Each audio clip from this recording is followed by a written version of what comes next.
The 9,816th meeting of the Security Council is called to order.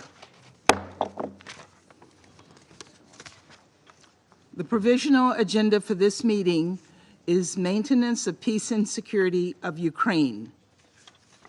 The agenda is adopted. In accordance with Rule 37 of the Council's Provisional Rules of Procedure, I invite the representatives of Lithuania, Poland, Sweden, and Ukraine to participate in this meeting. It is so decided.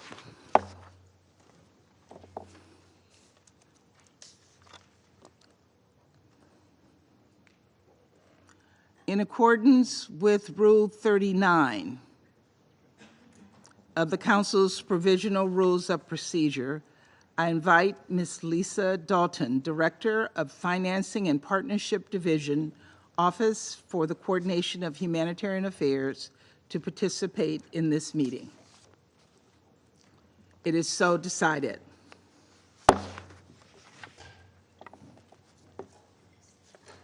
In accordance with Rule 39 of the Council's Provisional Rules of Procedure, I also invite the following to participate in this meeting: His Excellency Mr. Stavros Lambrinidis, Head of the Delegation of the European Union to the United Nations, and His Excellency Mr. Paul Beresford-Hill, Permanent Observer of the Sovereign Order of Malta to the United Nations.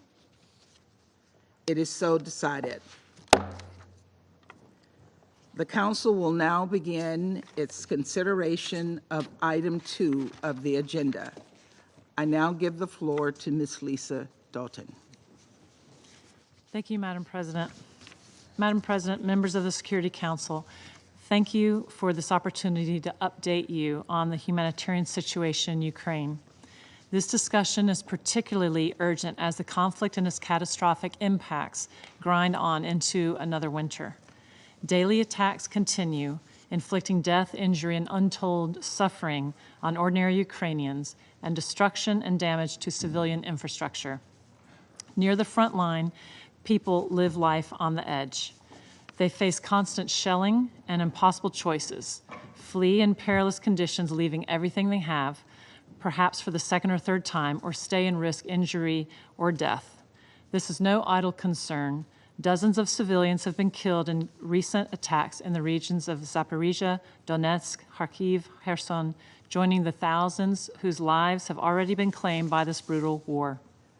And as the use of long-range weapons has steadily increased since July, so has the civilian toll.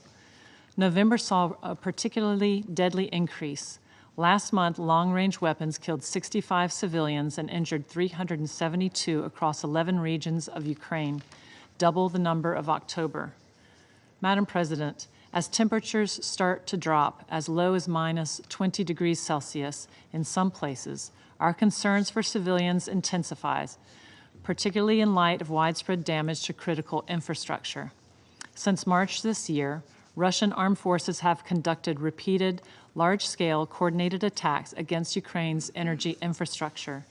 According to UNDP, more than 60% of energy generation facilities have now been damaged. Going into the coldest months of the year, civilians' access to electricity, gas, heating, and water have been severely affected. These impacts are exacerbated by a simultaneous and equally egregious increase in attacks harming humanitarian operations. Humanitarian offices, vehicles, storage facilities, and relief supplies have all been damaged, and humanitarian workers have not been spared. This year, the number of humanitarian aid workers killed in Ukraine has almost tripled, from 4 in 2022 and 5 in 2023 to 11 so far in 2024. Madam President, across Ukraine, some 14.6 million people currently need humanitarian assistance. 10 million people have now been displaced. Of these, 3.5 million people are being hosted in communities across every one of Ukraine's 24 regions, and around 6.5 million are refugees in other countries. This displacement is having a disproportionately negative impact on women and girls, particularly older women. Their exposure to gender-based violence has been heightened, and their access to support services hindered. Madam President, grappling with the freezing conditions and the dangers posed by missile attacks, the humanitarian community is doing all it can to provide people with the support they need. In 2024, more than 630 humanitarian organizations have provided at least one form of assistance to 7.7 million people across Ukraine. This includes essential support for the most vulnerable, the elderly, those with disabilities, and displaced people living in collective centers or along the front line. And OCHA and our humanitarian partners are working to increase funding to women's organizations, recognizing their critical role in the provision of life-saving care, safe spaces, and advocacy for women's rights amid conflict. Under the 2024-2025 Winter Response Plan, aid workers have also so far provided winter-related assistance to more than 144,000 people. 33% are older people, and 9% are people with disabilities. This assistance includes essential household repairs, support for water and heating systems, and providing access to safe and warm shelter for those that are displaced. Madam President, we're extremely concerned about the plight of an estimated 1.5 million civilians in need of support in the parts of the regions of Donetsk, Kherson, Luhansk, Zaporizhia under Russian Federation occupation. We remain unable to reach these people at any adequate scale. The failure to deliver assistance in these areas could have dire consequences, especially in winter. As we've said before, under international humanitarian law, all parties must allow and facilitate the rapid and unimpeded passage of humanitarian relief for civilians in need, and must ensure that humanitarian personnel have the freedom of movement required for their work. It's crucial that we're able to bring relief to those who need it wherever they are. Madam President, here's what we need from the international community. 1, unequivocal commitment to and compliance with international humanitarian law, encompassing the protection of civilians and civilian objects, including humanitarian personnel and assets, and unimpeded humanitarian access to people in need. 2, funding. So far in 2024, donors have generously contributed almost $2 billion to the humanitarian response. However, there's still a substantial $1.1 billion shortfall. To sustain humanitarian operations in an increasingly complex and dangerous environment, we urgently need donors to increase and accelerate flexible funding for the response going into 2025. And 3, as long as this intolerable war persists, civilians will continue to suffer the severe consequences. What Ukraine and its people need is an end to this devastating war. I thank you. I thank Ms. Dalton for her statement.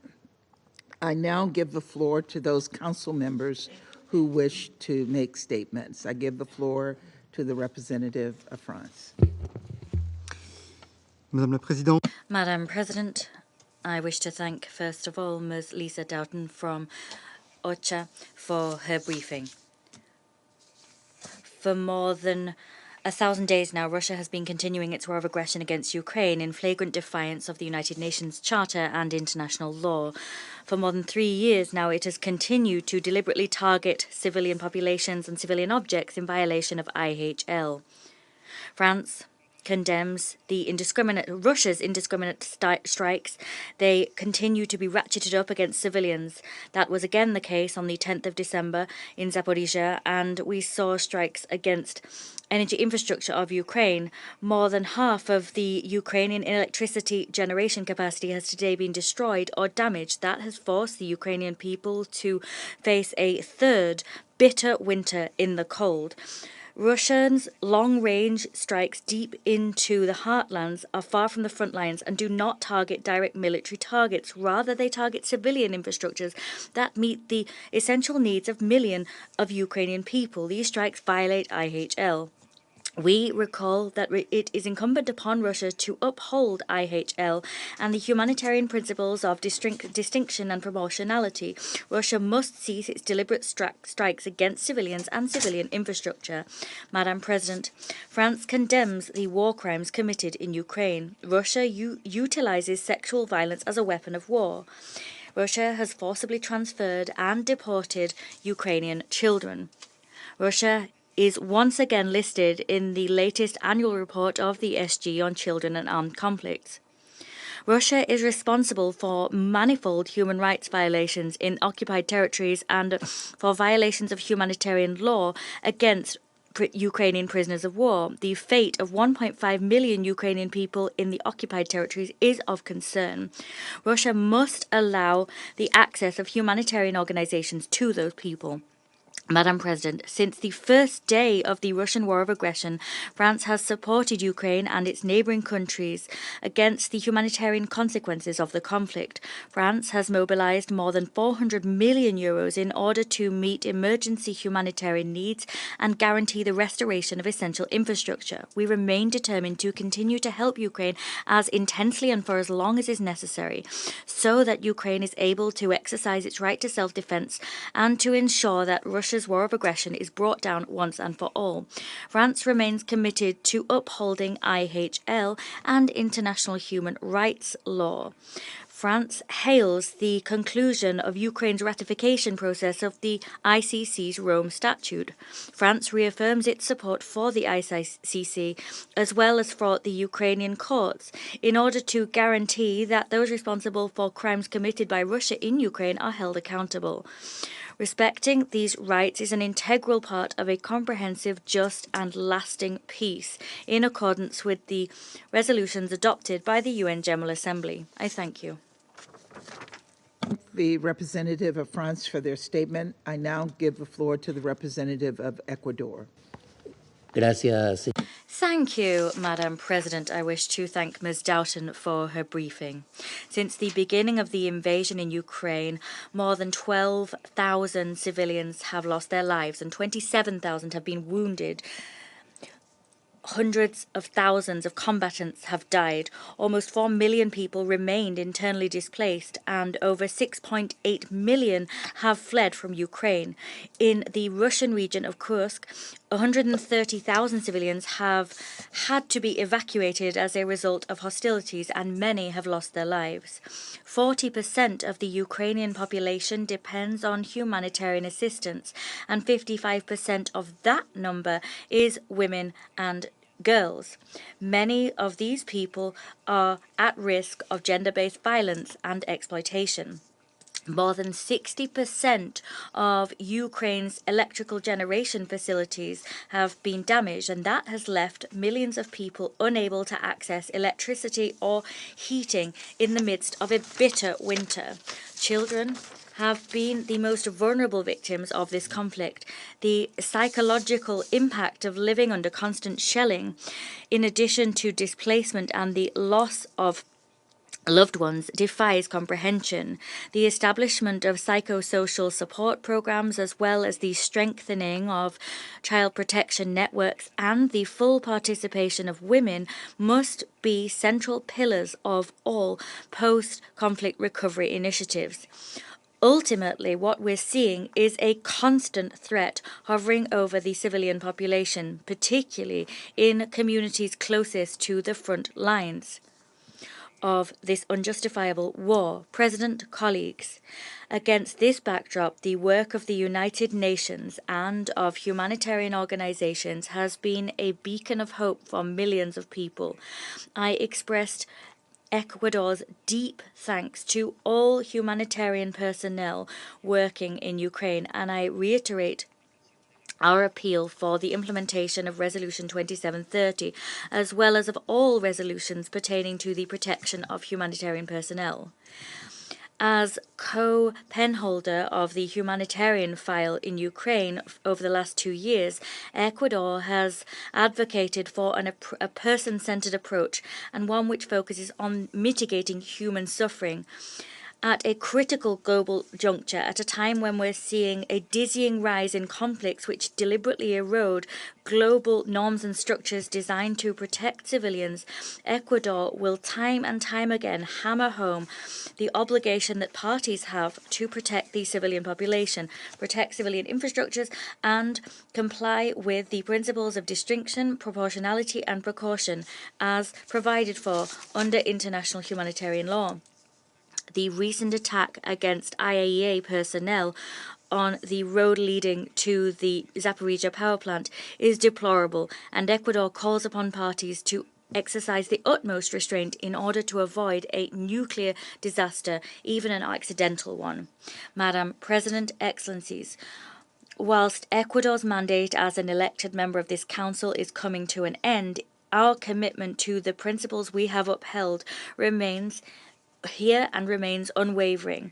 On the 24th of February 2022, the central principles of the Charter were violated. That is, independence, sovereignty, and territorial integrity of a state. They were violated. Colleagues, the invasion of Ukraine defied once again, yet again, another fundamental principle of international law, namely the fact that there can be no territorial conquest through the use of force. Such conquest is null and void. There can be no such conquest through the use of force. Ecuador is convinced that even when military action is undertaken, efforts designed to adopt diplomatic and political measures to resolve the problem must continue and even be stepped up. The civilized conscience of humankind and that of all peoples of our globe repudiate war.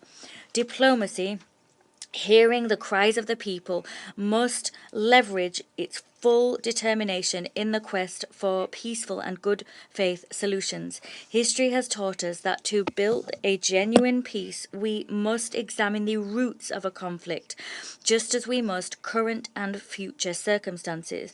Despite the fact that parties seem to be digging in their heels to resolve conflicts using military means, we must remain unwavering in our search for negotiated solutions which make peace possible through the restoration of the rule of law.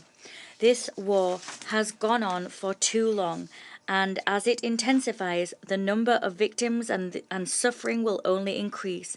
I wish to conclude once again reiterating how grateful Ecuador is to the Secretary General for his efforts to bring about peace. Once again, I beseech this Council and the international community to step up their diplomatic efforts to put an end to this war, so that once and for all we can bury the spectre that is the nuclear threat. The people of Ukraine, the people of Russia, and the world are calling for, and they deserve, peace. Thank you, Madam President. I thank the representative of Ecuador for their statement. I now give the floor to the representative of the Russian Federation. Madam President, we see today's meeting as a desperate attempt by the sponsors and the puppeteers of the Kiev regime to keep Ukraine afloat as a topic in the Security Council. And this under conditions when a large part of the international community is objectively losing interest in this topic. This comes as no surprise because of late, the Ukrainian President Zelensky, past his expiration date, managed to discredit the Kiev authorities to such an extent that it's only Ukraine's accomplices who dare to express support for it, those who inspired and supported the anti-constitutional coup d'etat in February of 2014. We all had an opportunity to see for ourselves the former comedian going to great pains to kowtow before the Republicans who won the US election. He's been trying to shift the focus from the fact that Kiev had bet on the Democrats. Zelensky and his team have been traveling across the US and its satellites with their hands outstretched, trying to secure the understanding that the new administration will not throw them under the bus. The sour expressions on the faces of Kiev officials can be explained not by the fact that they haven't managed to get a new license to rule, nor are they explained by the fact that they're receiving signals about an inevitable decrease in military support. They are explained by the fact that there might be an audit conducted of the US money that's already been spent on Ukraine. This is the most frightening scenario for the Ukrainian authorities, mired in corruption. We've warned about this many times. This was recently reconfirmed by the new appointee for the incoming administration, the head of the FBI, Kash Patel. He said that I would ask Congress to investigate where this money went. The American people should get an answer to this. How can we trust this government when we give such large sums and do not receive reports on what they're spent on? End of quote. Mr. Kash Patel also intends to figure out whether the Ukrainian president used false security threats to get financial assistance from the US. It's worth noting that the Western media and the few independent media left in Ukraine are united in their assessment of the fact that this audit only spells trouble for the Ukrainian leadership and for their democratic accomplices. It's no surprise, it comes as no surprise that they are now engaged in a frenzy of activity. The National Security Advisor of President Biden, Jake Sullivan, was blunt. He said that the outgoing administration is going to do everything to give Ukraine every instrument to continue strengthening its position on the battlefield. He clarified that he is referring to en masse supplies of military equipment to spend every dollar which Congress has allocated by the time Biden leaves office, end of quote. Let me remind you that he's referring to a drawdown of $6.5 billion. However, as Western experts have pointed out, we're not referring to actual supplies of weapons to the Kiev regimes. It's practically impossible to do this in such a short period of time. What they're referring to is about how they're going to split the pie, how they're going to get kickbacks, which the incoming Trump administration intends to crack down on. We advise everybody to get their popcorn ready. There's going to be a lot of fuss in the coming months. The supplies of Western weapons and Western support to keep the Kiev posse afloat is something we're going to discuss at a separate meeting, which we've requested for the 20th of December. Colleagues, according to a recent Gallup poll, over half of Ukrainians are in favor of ending the conflict as soon as possible and are ready to accept inevitable territorial concessions. We know how biased Western sociologists are, which means we have every reason to believe that the real figure is much higher. The real sentiments in Ukrainian society can be seen in the fact that over 100,000 people have deserted, and Ukrainians on the whole are unwilling to fight for this inhumane, corrupt regime which has usurped power in Ukraine in violation of the constitution. It is also confirmed by the fact that Ukrainians have been fleeing the free-for-all unleashed by the Ukrainian authorities, moving to Russia en masse, returning to ex-Ukrainian territories which are now part of Russia. Having picked up on these sentiments and receiving signals from Washington which are not reassuring, the heads of the Kiev junta have of late lowered expectations. They, and specifically the president, are not waxing lyrical as much about the peace plan. They're talking about ideas about how we can settle the crisis. This showy peace-loving should do nothing to fool us. They are united in the fact there is a common denominator. All of these ideas are a rehash of the Zelensky formula. Also, they are impossible to implement in practice, as they do not address the root causes of the Ukrainian crisis. In fact, this, just like the ideas of the turncoat Western politicians, all of this boils down to freezing the conflict along the contact line, giving up the territories which are now part of Russia, as well as security guarantees.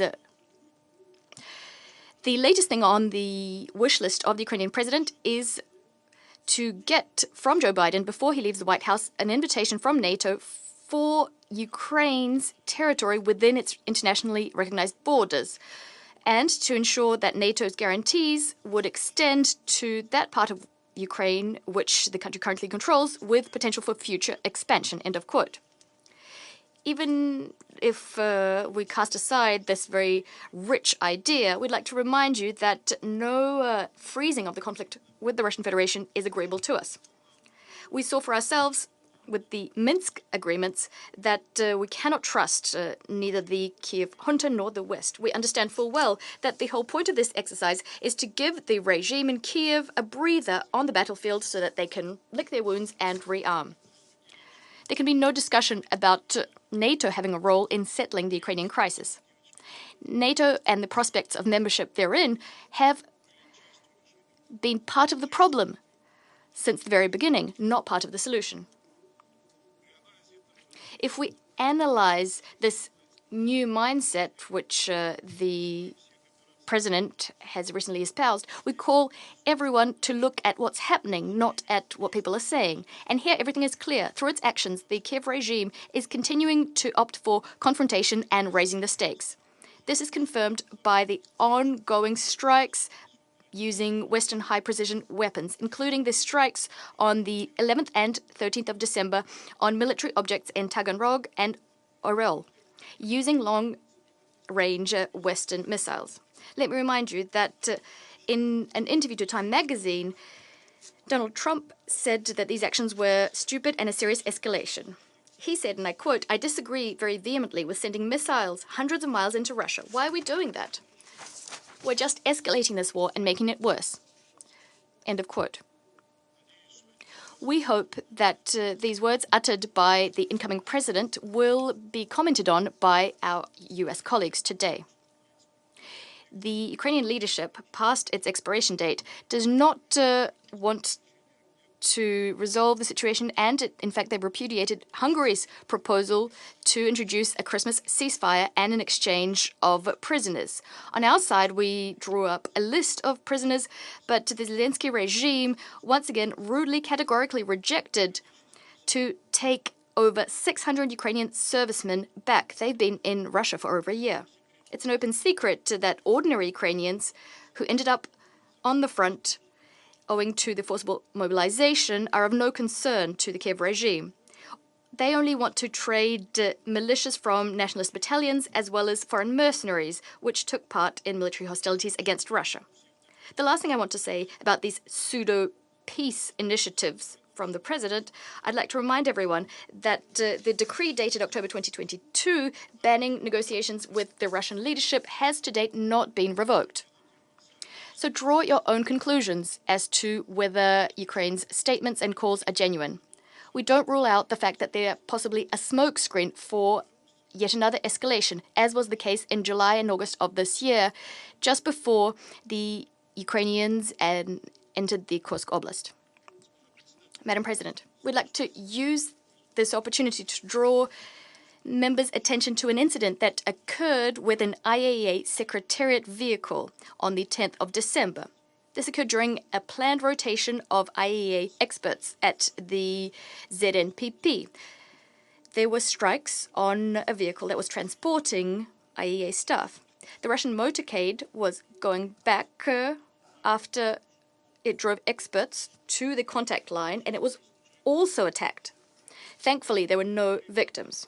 During rotations, and this is in fact the 25th rotation, the Russian Federation takes upon itself to ensure a truce and provides security guarantees to all staff. The Ukrainians have violated these obligations on a number of occasions, including in June and November of last year and in April of this year.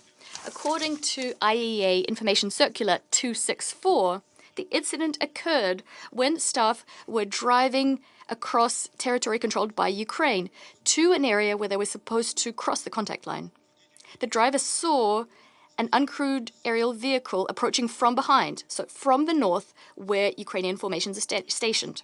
Let me clarify that this occurred in the run-up to an emergency session of the Board of Governors of the IAEA called by Ukraine. We unequivocally condemn this provocation on the part of the Kiev regime, which put at risk the lives of IAEA staff and Russian servicemen, which were ensuring the rotation run smoothly. We call on international organizations and the international community to condemn yet another instance of Ukraine flagrantly violating international humanitarian law.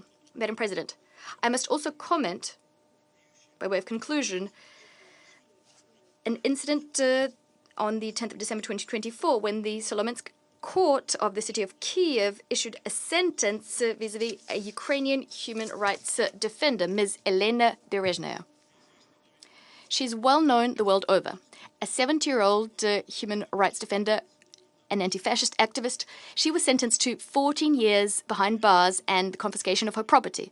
Prior to this, she was in detention for over 2.5 years, and in fact, in pretrial detention, she was tortured. Let me remind you, the Zelensky regime filed proceedings immediately after Elena spoke at an informal RA meeting UN Security Council meeting called by the Russian Federation on the 22nd of December 2021. The basis for the sentence that was handed down was a letter Ms. Berezhnev sent to the UN, which I quoted on the 28th of March 2022 at a General Assembly meeting. In other words, the Kiev regime is, before our very eyes, cracking down on this human rights defender because she spoke at our invitation here at the UN and also penned a letter to our organization criticizing the human rights situation in Ukraine. I'm interested to see whether today some of our Western colleagues, those who under different circumstances show such deep concern about the safety of briefers who've been invited by the UN, whether they'll exhibit an iota of conscience and courage to give an honest assessment of these actions on the part of Zelensky and his posse.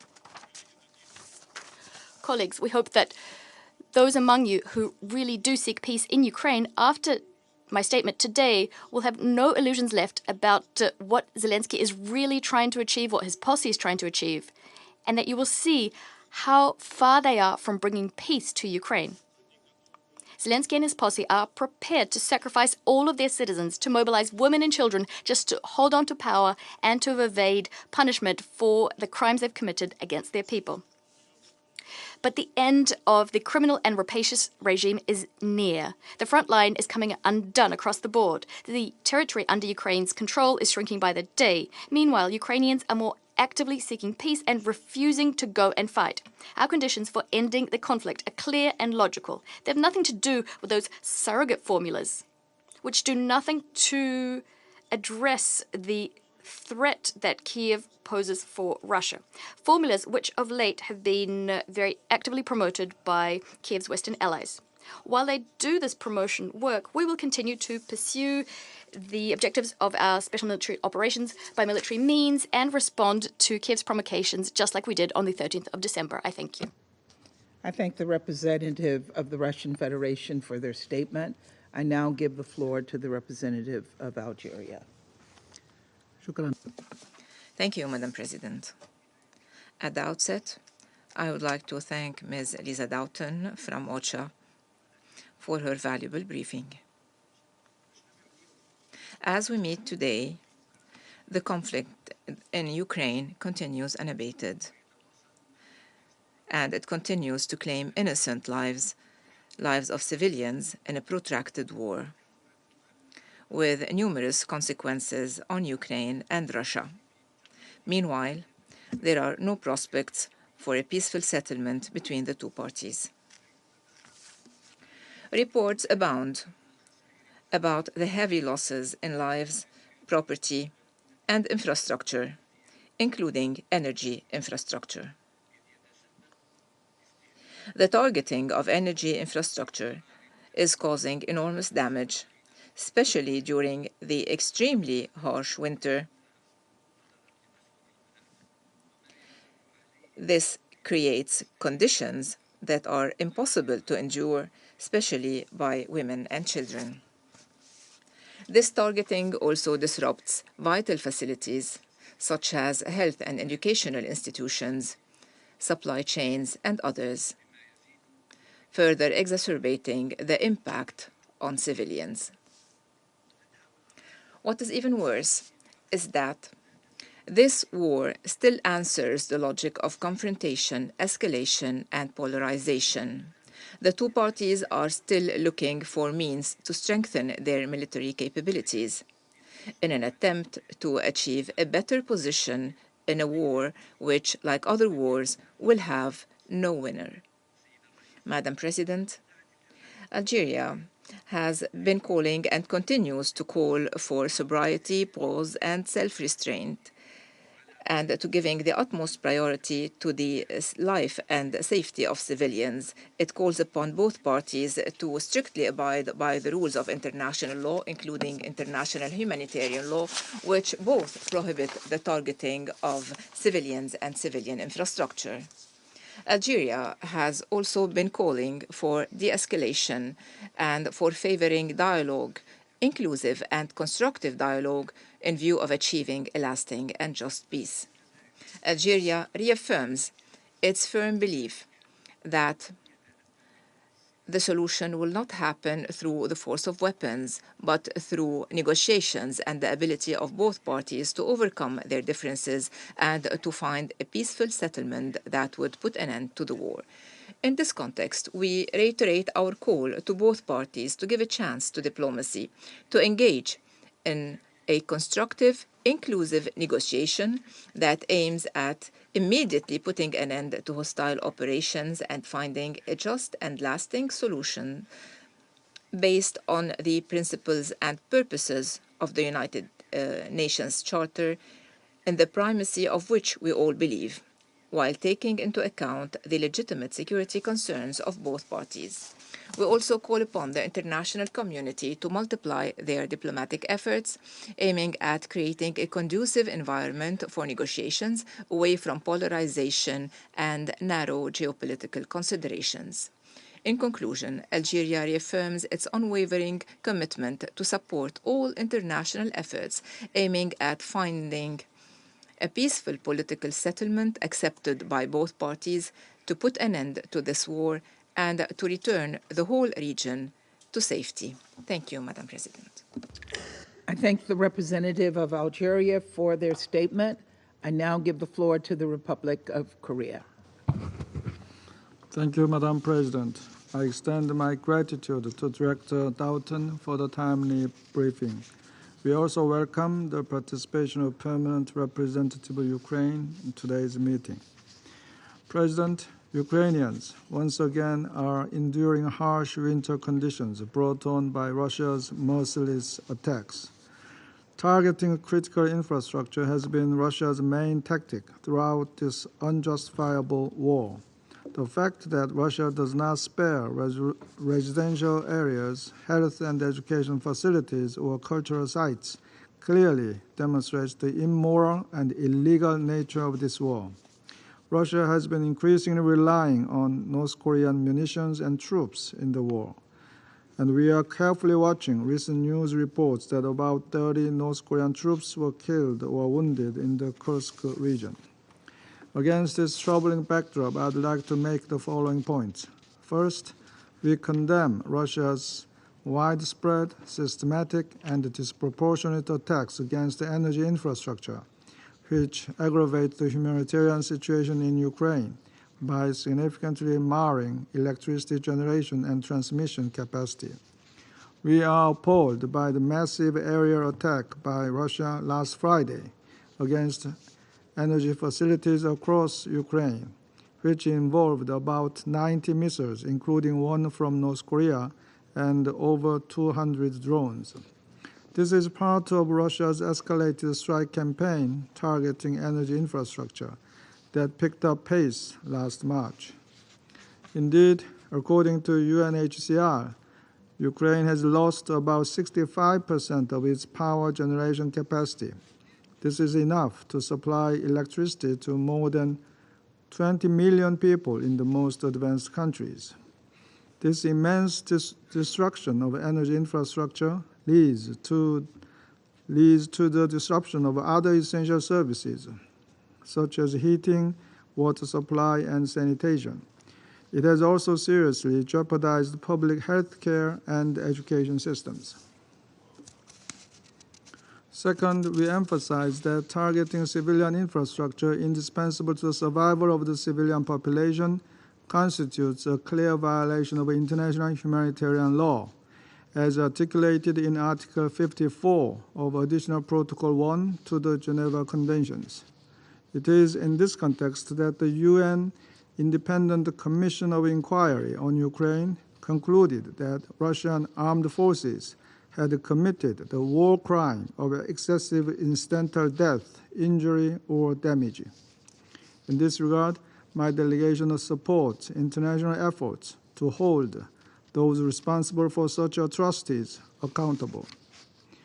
Third, we are deeply worried about risks to the stable operation of nuclear power plants, as Russia has recently stepped up its attacks against substations and transmission facilities directly connected to nuclear power plants in Ukraine. This has led to a significant reduction of electricity generation in Ukraine and even risks the most devastating consequence is that this war could possibly cause a grave nuclear accident. In this regard, we echo the IAEA Secretary General's concerns about the safety of Ukraine's nuclear power plants. Russia must immediately stop its attacks on them. Madam President, Russia's illegal invasion has already caused unbearable suffering for the people of Ukraine. Moreover, its impacts keep reverberating across the global community, undermining energy and food security worldwide. Russia must end this war by immediately withdrawing its troops from the internationally recognized territories of Ukraine. For our part, the Republic of Korea is committed to joining the international community's efforts to support Ukraine based on our bilateral Ukraine Peace and Solidarity Initiative. I thank you, Madam President. I thank the representative of the Republic of Korea for their statement. I now give the floor to the representative of Slovenia. Thank you, Madam President. I'd like to thank Director Doughton for her briefing. Madam President, anywhere we look, we see signs of the war intensifying.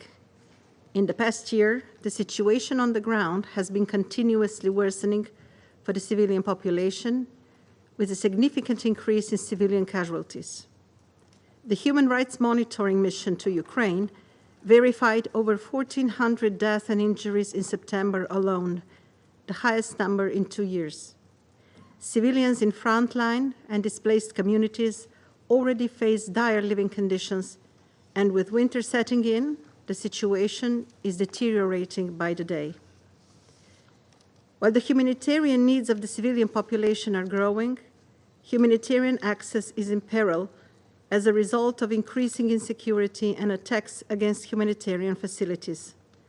World Food Programme alone has reported losing access to 160 frontline communities. In more than 1,000 days of war, WHO has verified over 2,100 attacks against healthcare facilities, a direct violation of IHL. And in 2024, casualties of health workers and patients from these attacks have nearly tripled compared to last year. At the same time, Russia is continuing with its campaign of destruction of Ukraine's civilian energy infrastructure. Since the last time we met on this topic in September, over 5,000 air, missile, and drone strikes were recorded across Ukraine. The figure has almost doubled in comparison to the same period of 2023. Many of these attacks have been targeting energy infrastructure, decimating Ukraine's power and heat generation capacity. 8 power plants and over 800 heat supply facilities, all gone. Now, Russia moved onto the power grid again. Late last month, nearly 200 missiles and drones were launched, leaving more than 1 million households without power. The situation further deteriorating just a few days ago. As temperatures plunged below 0 degrees centigrade across Ukraine, Russia launched one of its largest aerial attacks, with nearly 300 drones and missiles, again directed against civilian energy infrastructure. These hideous attacks are clearly not directed against legitimate military targets and are an evident violation of the international humanitarian law. Colleagues, grave violations of international humanitarian and human rights law must not go unpunished, and the perpetrators must be brought to justice. Madam President, the attacks against the energy grid are raising severe concerns about the safety and security of Ukraine's nuclear facilities. Slovenia strongly condemns the attacks. A stable electricity grid is essential to ensure nuclear safety at Ukraine's operating nuclear power plants. Colleagues, a nuclear accident in the midst of war would be catastrophic for Ukraine, devastating for the wider region, and would have global impacts. And this Council should make every effort to prevent it. I thank you, Madam President. I thank the representative of Slovenia for their statement. I now give the floor to the representative of Guyana. Thank you, Madam President. I thank Director Doughton for the update and echo her concern about the grave humanitarian impact of this war. The sobering statistics heard this afternoon once again underscore the fact that civilians are bearing the brunt of this conflict. Despite repeated calls by the international community for full adherence to international humanitarian law and the principles of distinction, precaution, and proportionality, civilians continued to be harmed in indiscriminate attacks and civilian infrastructure destroyed. Moreover, the continuous attacks against energy infrastructure heightened concerns about more power outages in the cold winter months. These attacks have already disrupted access to essential services across Ukraine, impacting the most vulnerable, older people, low-income households, people with disabilities, and those who are internally displaced. This situation cannot be allowed to continue. The parties must uphold their obligations under international humanitarian law, including the prohibition on deliberate and direct attacks against civilians and other protected persons and objects. We call for immediate action to ensure full, unhindered humanitarian access, including in occupied areas, and call upon the international community to use whatever influence possible to urge the parties to comply with their obligations under international law. Madam President, Guyana also registers its grave concern about the precarious situation surrounding Ukraine's Zaporizhzhia nuclear power plant, and the fact that attacks have not only been directed at the plant, but more recently against an IAEA vehicle and staff. We deplore such attacks and demand that the parties to the conflict take all necessary measures to ensure the safety and security of IAEA staff and property and safeguard the integrity of the plant. Guyana again stresses the urgency of resolving this conflict through peaceful means.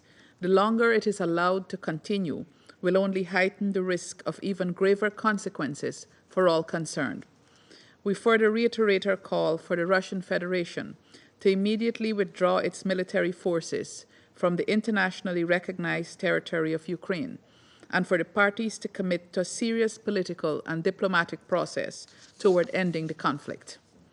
The parties must be encouraged to engage in good faith and to bring an end to the suffering of the millions of men, women, and children in Ukraine and Russia. Pending the outcome of such a process, the parties must prioritize the rule of law and the welfare of civilians. In closing, Guyana stresses the urgency of resolving this conflict through peaceful means. We remain supportive of all efforts of the United Nations Secretary General and other willing partners who have been working diligently toward peace and are prepared to do our part. I thank you. I thank the representative of Guyana for their statement. I now give the floor to the representative of Malta. Thank you, President, and I also thank Ms. Houghton for her sobering briefing. During the last 4 weeks, we have continued to witness a steady and increasing escalation in Russia's illegal war of aggression in Ukraine. The list of escalatory measures is deeply concerning. It includes the launch of several missile and drone attacks against Ukrainian cities, including the capital Kyiv, to the deployment of a new ballistic missile on the battlefield. The systematic targeting of Ukrainian civilian infrastructure, in particular energy infrastructure, is unacceptable. These attacks are being conducted with the sole intent of damaging Ukraine's energy capacity amidst the ongoing cold temperatures, with winter only days away. This Council must reiterate in no uncertain terms its call on all parties to fully uphold international humanitarian law, and in particular the principles of distinction, proportionality, and precaution. The international community must stand with Ukraine while it prepares to face another winter engulfed in a conflict with a relentless barrage on its energy infrastructure. President, Malta continues to call for full and unfettered safe access for all humanitarian workers currently operating on the ground in Ukraine. OSHA's updates on the humanitarian needs of the Ukrainian people are sobering. the war has displaced more people in Europe than what we have witnessed since the Second World War. Malta also reiterates its deep concern regarding the provision of military assistance from DPRK and Iran to the Russian Federation, as well as the deployment of troops from the DPRK on the front lines in Ukraine. We call on all states to stop supporting and enabling Russia's illegal war of aggression. We also reiterate the need for full accountability for all crimes committed by Russia and Ukraine and reaffirm our support to the ongoing work of the ICC, the Independent International Commission of Inquiry on Ukraine, and the Register of Damage for Ukraine. Furthermore, we reiterate our support for the establishment of a special tribunal for the prosecution of the crime of aggression against Ukraine. President, this Council must redouble efforts and strive to achieve a comprehensive, just and lasting peace in Ukraine, in line with the UN Charter. During the remainder of our term on the Council and beyond, we will continue to support all efforts aimed at achieving such goals. Until then, Ukraine has the right to defend itself under Article 51 of the UN Charter. We once again call on the Russian Federation to immediately end the war it started and to withdraw all its troops and military equipment from the entire territory of Ukraine within its internationally recognized borders. I thank you.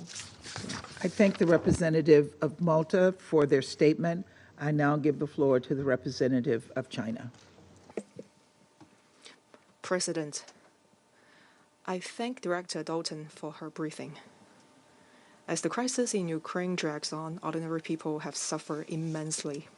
In conflict areas, many large-scale infrastructures have been damaged. Food, daily necessities, and other daily necessities are severely lacking. And basic public services such as water, electricity, and heating are difficult to guarantee. According to the statistics from OCHA, as a result of the war, more than 14.6 million people in Ukraine are in urgent need of humanitarian assistance and 3.5 million have been displaced. Less than half of the 2024 humanitarian appeal for Ukraine has been fulfilled. As another winter approaches, people are struggling to survive the war and the severe cold, and the humanitarian situation is very worrying. China once again calls on the parties to the conflict to exercise calm and restraint, strictly observe international humanitarian law, and refrain from attacking civilians and civilian infrastructure. We call on the international community and humanitarian organizations to set up their humanitarian assistance based on the principle of humanity, neutrality, impartiality, and independence so as to ensure the basic livelihoods of displaced persons and that the people in conflict zones can live in peace and warmth during the winter. Recently, the IAEA safety and security team stationed at the Zaporizhzhia nuclear power plant was attacked by a drone during rotation, to which China expresses serious concern. We appreciate Director General Grossi's 7 pillars on the safety and security of nuclear facilities and the 5 principles for the safety of the ZNPP, and urge all parties not to take actions that endanger the safety of nuclear facilities and IAEA staff. President, there is no winner in conflict and war, and military means cannot bring lasting peace. An early ceasefire and a political solution are in the best interest of all parties and is the only feasible way to resolve the crisis. In view of the recent intensification of the war on the ground, I would like to reiterate China's adherence to the 3 principles of no spillover from the battlefield, no escalation of fighting, and no incitement of conflict.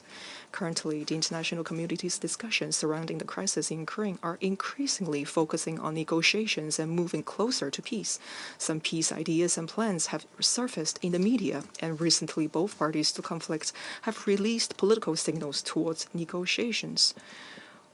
We call on both sides to meet each other halfway and start peace talks at an early date. We call on the international community to provide support and create a favorable condition to form synergy in promoting peace and negotiations, as well as de-escalation.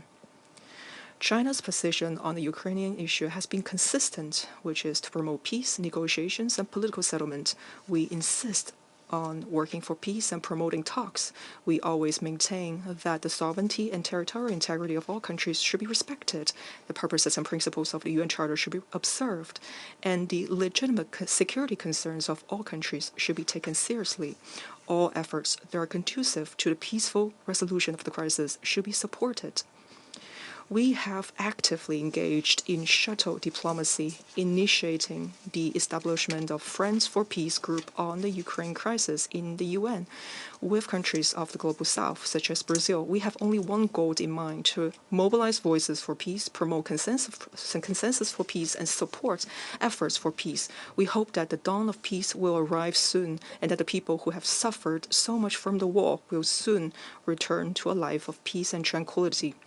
China will continue to make unremitting efforts together with the international community, including the global south, to achieve a political settlement of the crisis in Ukraine. I thank you. I thank the representative of China for their statement. I now give the floor to the representative of the United Kingdom. Thank you, President. I thank Ms. Doughton for her briefing, and I welcome the participation of Ukraine and other colleagues in this meeting. President, it is a tragedy and an outrage that once again we are having to address the appalling impacts of Russia's illegal invasion. I'd like to make 3 points. First, the humanitarian cost of Russia's barbaric war has been immense. This year, 14.6 million people, 40% of Ukraine's population, required humanitarian assistance. At least 10,000 civilians have been killed and over 18,500 injured. 6 million Ukrainian refugees are registered across Europe. 3.6 million people are internally displaced in Ukraine. This winter, following a total of 12 major strikes on their energy system in 2024, Ukrainians face limited access to power, water, and heating. The most recent of these came last Friday.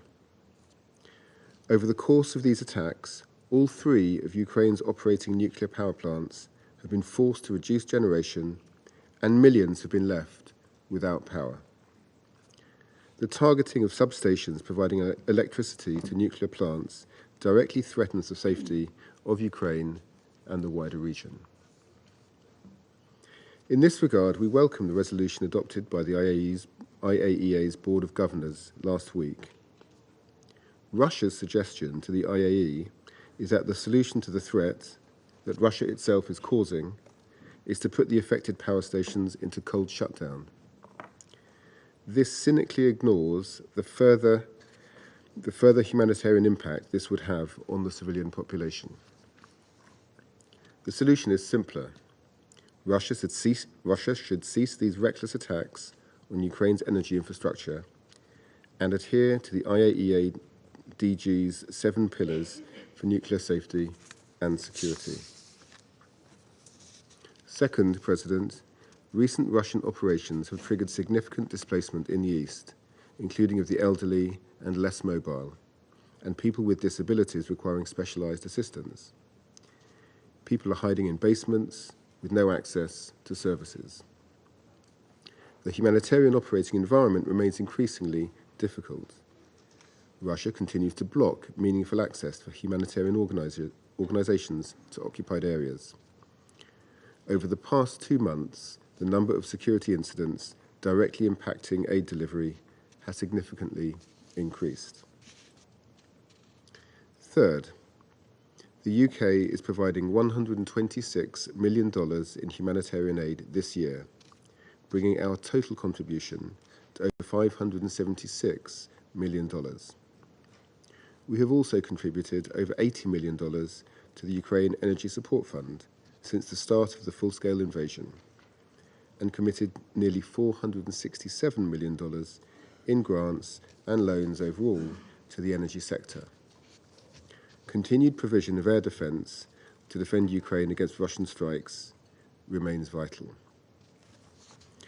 In conclusion, we call on the Russian Federation to uphold its commitments under the UN Charter by withdrawing its troops from Ukraine and ending this brutal war. I thank you. I thank the representative of the United Kingdom for their statement. I now give the floor to the representative of Sierra Leone. Thank you, Madam President. Let me thank Ms. Lisa Doughton, Director of the Financing and Partnership Division of OCHA, for a very insightful briefing. Nearly 3 years have passed since the onset of the conflict in Ukraine, and the heavy bombardments and airstrikes continue to cause civilian casualties and widespread destruction. Homes, schools, hospitals, and vital civilian infrastructure, including energy systems, have been severely damaged, leading to an ongoing and dire humanitarian crisis.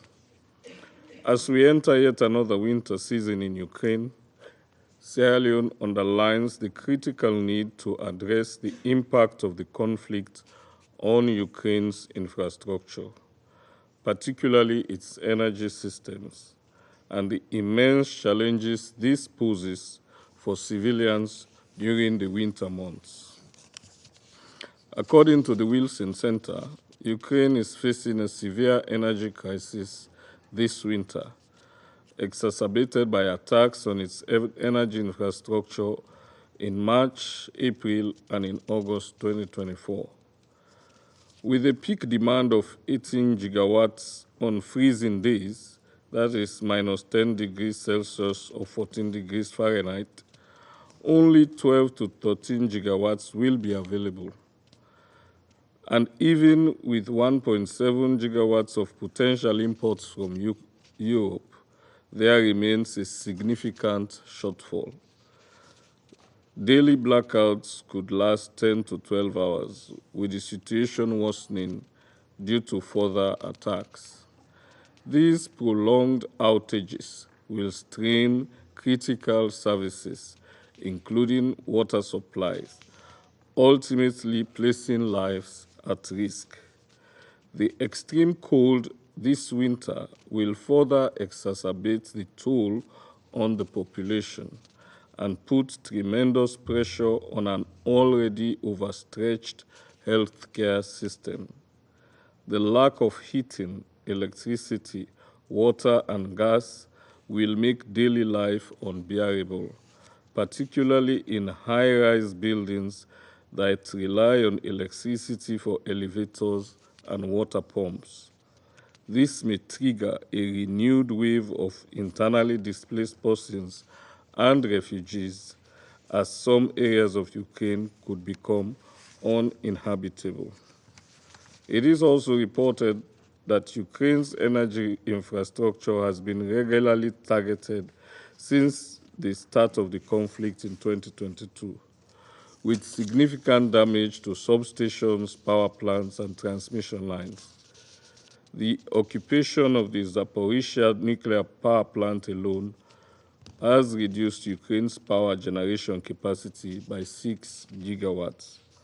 Madam President, the extent of the damage to Ukraine's energy infrastructure is stark. Since 2022, 18 combined heat and power plants, 800 heating facilities, and critical gas storage systems have been damaged.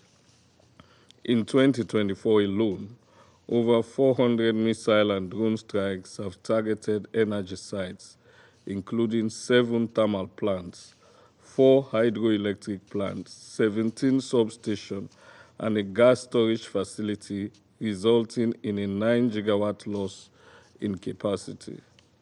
By August 2024, nearly 50% of energy facilities were offline, requiring an estimated $1 billion for repairs. $1 billion, I'm sorry. A major attack in August left 8 million households without power, marking Kyiv's first blackout since 2022. Sierra Leone is thus deeply concerned about the devastating impact this continued targeting of energy infrastructure has had on the provision of essential services to Ukrainian civilians. The International Energy Agency reports that Ukraine faced a significant power deficit over the summer of 2024 when generation capacity fell 2.3 gigawatts short of peak demand, despite electricity imports from neighboring countries. This summer deficit led to daily power cuts across Ukraine, disrupting daily life and economic activity. While Ukrainian citizens have showed resilience in the face of these hardships, the lack of electricity for essential services such as elevators and water pumps has made life increasingly difficult. The full effects of this crisis were partially masked by a warmer weather during the summer. But as winter set in, this situation is going to get worse. Sierra Leone echoes the IEA's assessment that Ukraine's energy infrastructure is extremely fragile heading into this winter season. Despite ongoing repair efforts, much of the lost capacity may not be recoverable, and the pace of repairs may not keep up with the scale of new damage from further attacks. We are thus deeply concerned that further destruction of energy infrastructure will exacerbate the challenges civilians face this winter. According to OCHA's report from 30th October 2024, this winter is expected to be the most difficult for Ukrainians since the conflict began. The harsh winter, which can last up to 6 months, brings temperatures that can drop as low as minus 20 degrees Celsius, with an average range of between minus 4.8 and 2 degrees Celsius. All regions of Ukraine experience temperatures below minus 10 degrees Celsius during winter months. To address these winter-specific needs, the humanitarian community has launched the 2024-2025 Winter Response Plan, appealing for $492.1 million to assist 1.8 million people with critical winter-related support. Sierra Leone calls on the international community to support this plan. Madam President, in light of the devastating impact on civilians, we call on all parties to the conflict to adhere to their obligations under international law, including international humanitarian law, and to protect civilians and civilian infrastructure, particularly energy facilities. We urge all parties to prioritize the protection of critical infrastructure to prevent further harm and ensure the restoration of essential services for the well-being and stability of the civilian population. We reiterate our call for immediate steps towards a cessation of hostilities and for the parties to engage constructively in good faith to find a political and diplomatic solution that respects the sovereignty and territorial integrity of Ukraine within its internationally recognized borders. I thank you. I thank the representative of Sierra Leone for their statement. I now give the floor to the representative of Switzerland. Merci. Thank you, Madam President. I'd like to thank Ms. Lisa Doughton from OCHA for her briefing. Over the last 2 years, Switzerland has expressed its views on Ukraine in this chamber on many occasions. The Ukrainian people have always been front and center of our concerns. Today is no exception. Over 14 million people in Ukraine are currently in need of humanitarian aid. The number of civilian casualties has surpassed 40,000. Over 10 million people are either displaced or refugees. Persistent bombardments have created an environment of fear and uncertainty. Winter threatens to exacerbate the humanitarian situation, which is already precarious. While temperatures have dropped below zero, Russian attacks continue to disrupt essential services. Madam President, attacks on Ukraine's energy infrastructure, the latest of which occurred just a few days ago, are particularly disquieting. They have resulted in power cuts across the country, as well as the loss of access to essential services, such as water and heating. Over half of Ukraine's energy facilities have been either destroyed or damaged. Switzerland condemns these systematic large-scale attacks, which may constitute war crimes and/or crimes against humanity. Allow me to highlight three priorities for my delegation. First, respect for international humanitarian law. The principles of distinction, precaution, and proportionality must be respected by all parties to the conflict at all times. Reports from the Human Rights Monitoring Mission and the Independent International Commission of Inquiry on Ukraine indicate that attacks on electricity infrastructure are likely to violate these fundamental principles. Switzerland calls on Russia to immediately cease these attacks. Accountability for all violations of international humanitarian and international human rights law must be ensured. On this note, we take note of the arrest warrants issued by the International Criminal Court and reiterate our support for the ICC. Second, addressing humanitarian needs.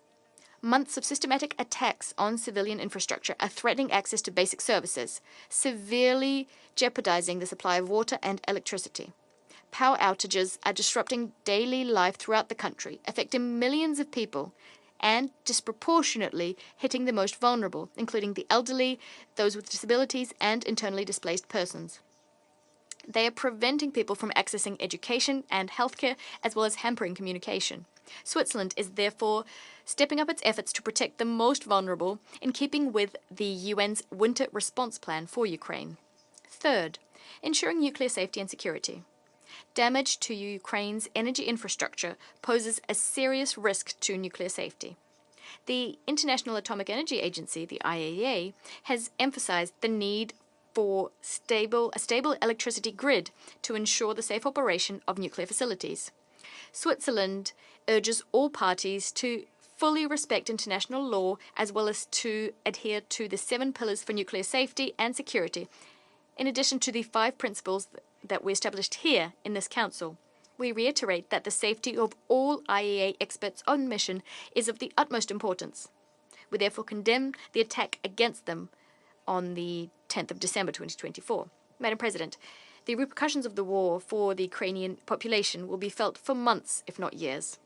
Switzerland applauds the tireless efforts of humanitarian actors, including the indispensable contribution made by Ukrainian organizations and volunteers who, often putting their lives in peril, continue to provide vital assistance to people in need.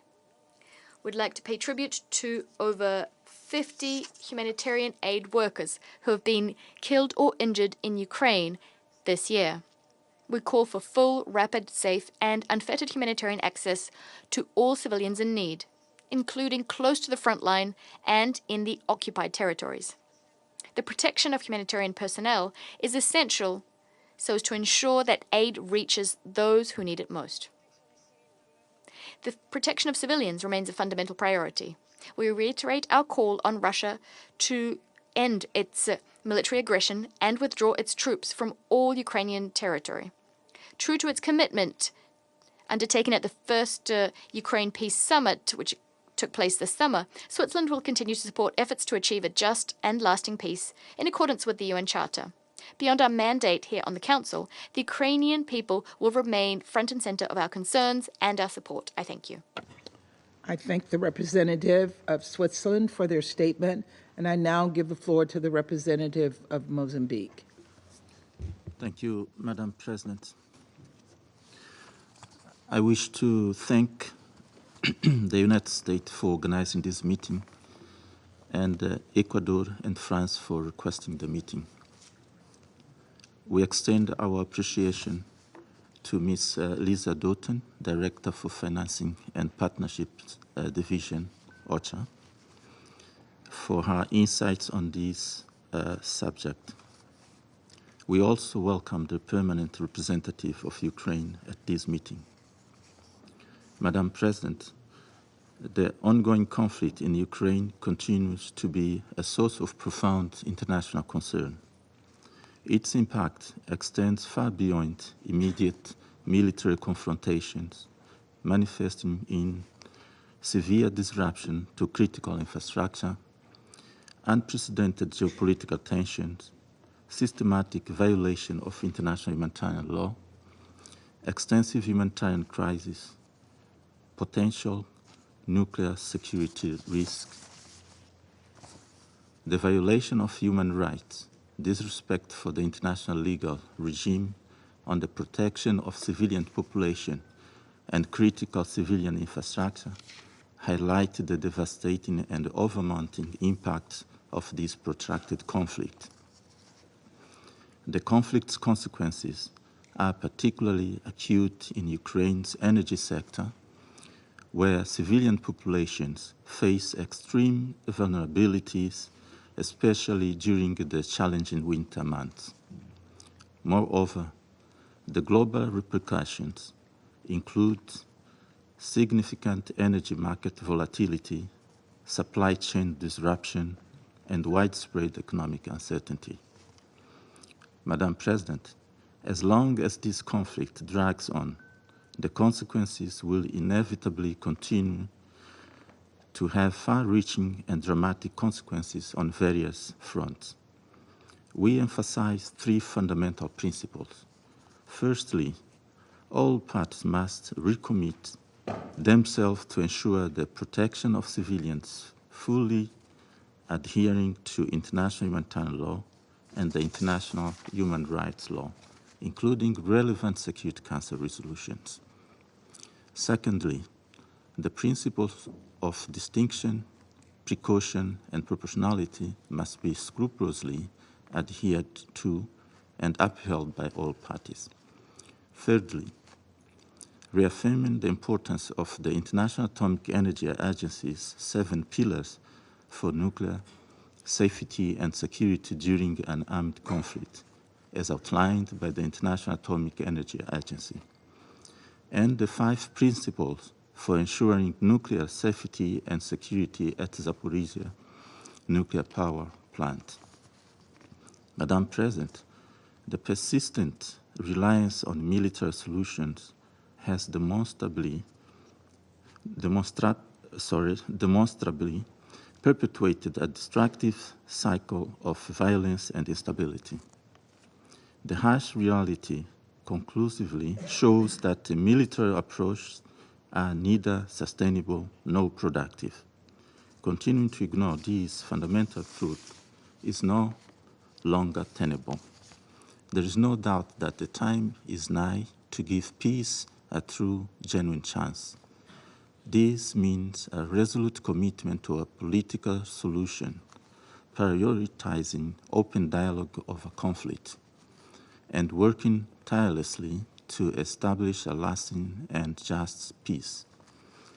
It is against this backdrop that Mozambique, time and again, continues advocating for a political and negotiated solution as the only viable path forward to end this conflict and set the ground for lasting and sustainable peace between the two neighboring countries. In this context, we urgently call for immediate cessation of hostilities, immediate return to direct and meaningful negotiation, prioritizing saving lives and dignity over continued conflict. Finally, the moment has unequivocally arrived to provide peace a genuine opportunity. This demands a resolute commitment to political dialogue, prioritizing diplomatic engagement over military confrontation, and working tirelessly to establish a lasting and just peace between the neighboring countries. I thank you, Madam President. I thank the representative of Mozambique for their statement. I now give the floor to the representative of Japan. Thank you, Madam President. I thank Ms. Stoughton for her sobering briefing. Since the day Russia started its aggression against Ukraine, in a blatant violation of the UN Charter, lives have been upended, cities shattered, and very principle of sovereignty and peace systematically trampled upon. Russia's unprovoked aggression continues to devastate critical civilian infrastructure, particularly Ukraine's energy systems. Last Friday, in a brutal continuation of the massive strikes on November 17th as well as November 27th to 28th, Russia unleashed hundreds of missiles and drones on Ukraine's energy infrastructure. These merciless attacks have caused widespread power outages, leaving millions without electricity or heating, and severely damaged key power plants and substations. We are appalled by the scale of devastation and strongly condemn these attacks by Russia. Such attacks further exacerbate the humanitarian crisis in harsh winter. Alarmingly, this situation has entered a dangerous phase with the deployment of DPRK troops to Russia, now engaged in a combat against Ukraine. We are deeply alarmed by the deepening cooperation between the two. We condemn in the strongest possible terms this unlawful, unjustified, and unacceptable military cooperation, ignoring all the relevant Security Council resolutions. Madam President, the deliberate targeting of energy infrastructure is deplorable and has far-reaching consequences. Beyond energy systems, the ripple effects have impacted other facilities, including medical centers, straining already overstretched emergency services and placing first responders in grave danger from secondary strikes while they carry out life-saving missions. In this context, my delegation is deeply troubled by Russia's clear and persistent disregards of international law, particularly international humanitarian law. Targeting civilians and civilian infrastructure constitutes a flagrant breach of IHL.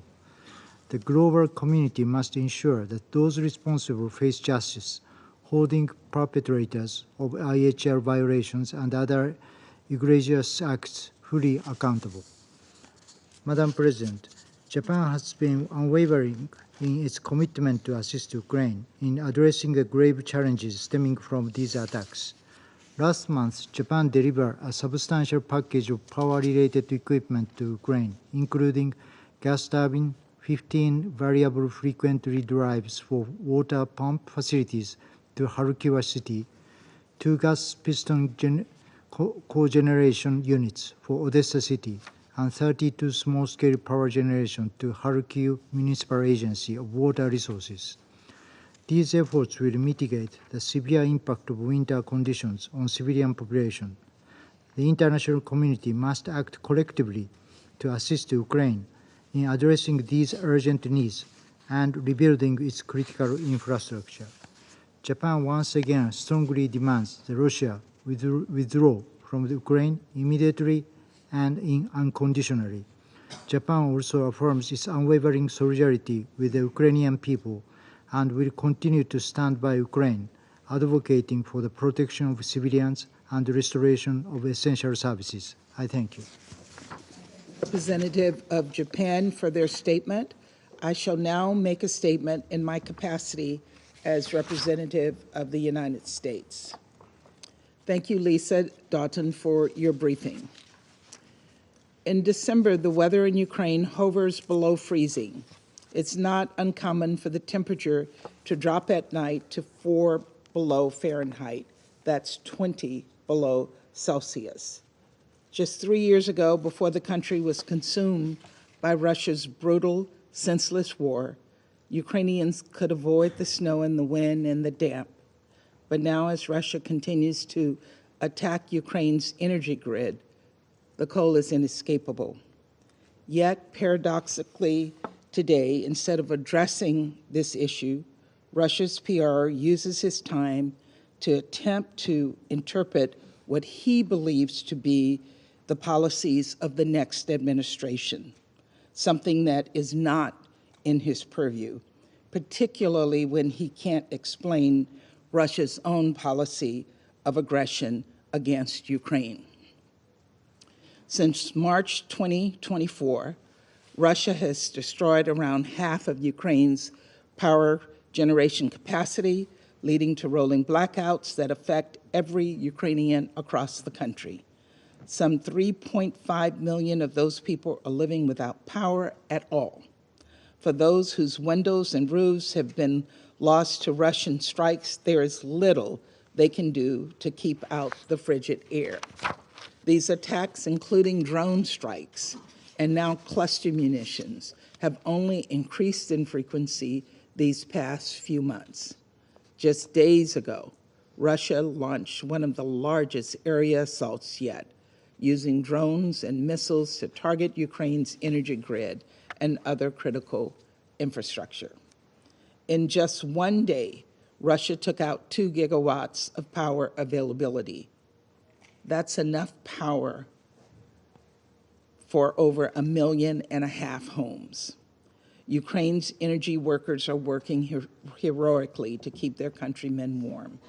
But despite their efforts and despite assistance from the United States and other international partners, the power generation deficit Russia has created in Ukraine will likely persist long into the next year, leaving Ukrainian households with power outages of up to 20 hours per day. And then there is the potential risk of nuclear disaster posed by Russia's reckless seizure and occupation of Zaporizhia nuclear power plant.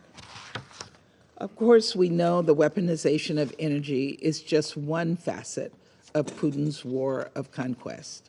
Over the past 3 years, Russia has killed more than 12,000 civilians, nearly 28,000 more have been injured, and millions have been displaced in attacks on schools and shops, homes and hospitals.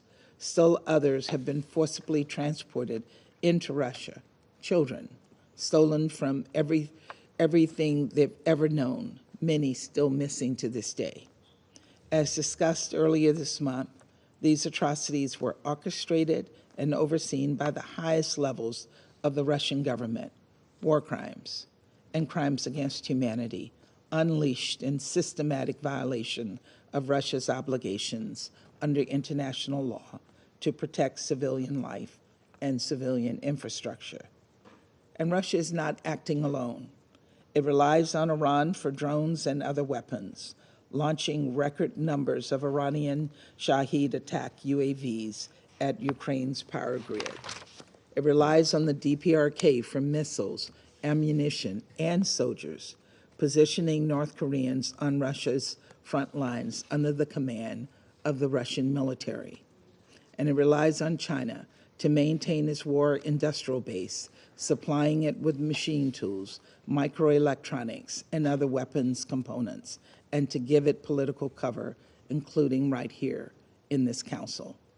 Thanks to Russia and its enablers, Ukraine is experiencing a humanitarian crisis, but this humanitarian crisis is not limited to Ukraine.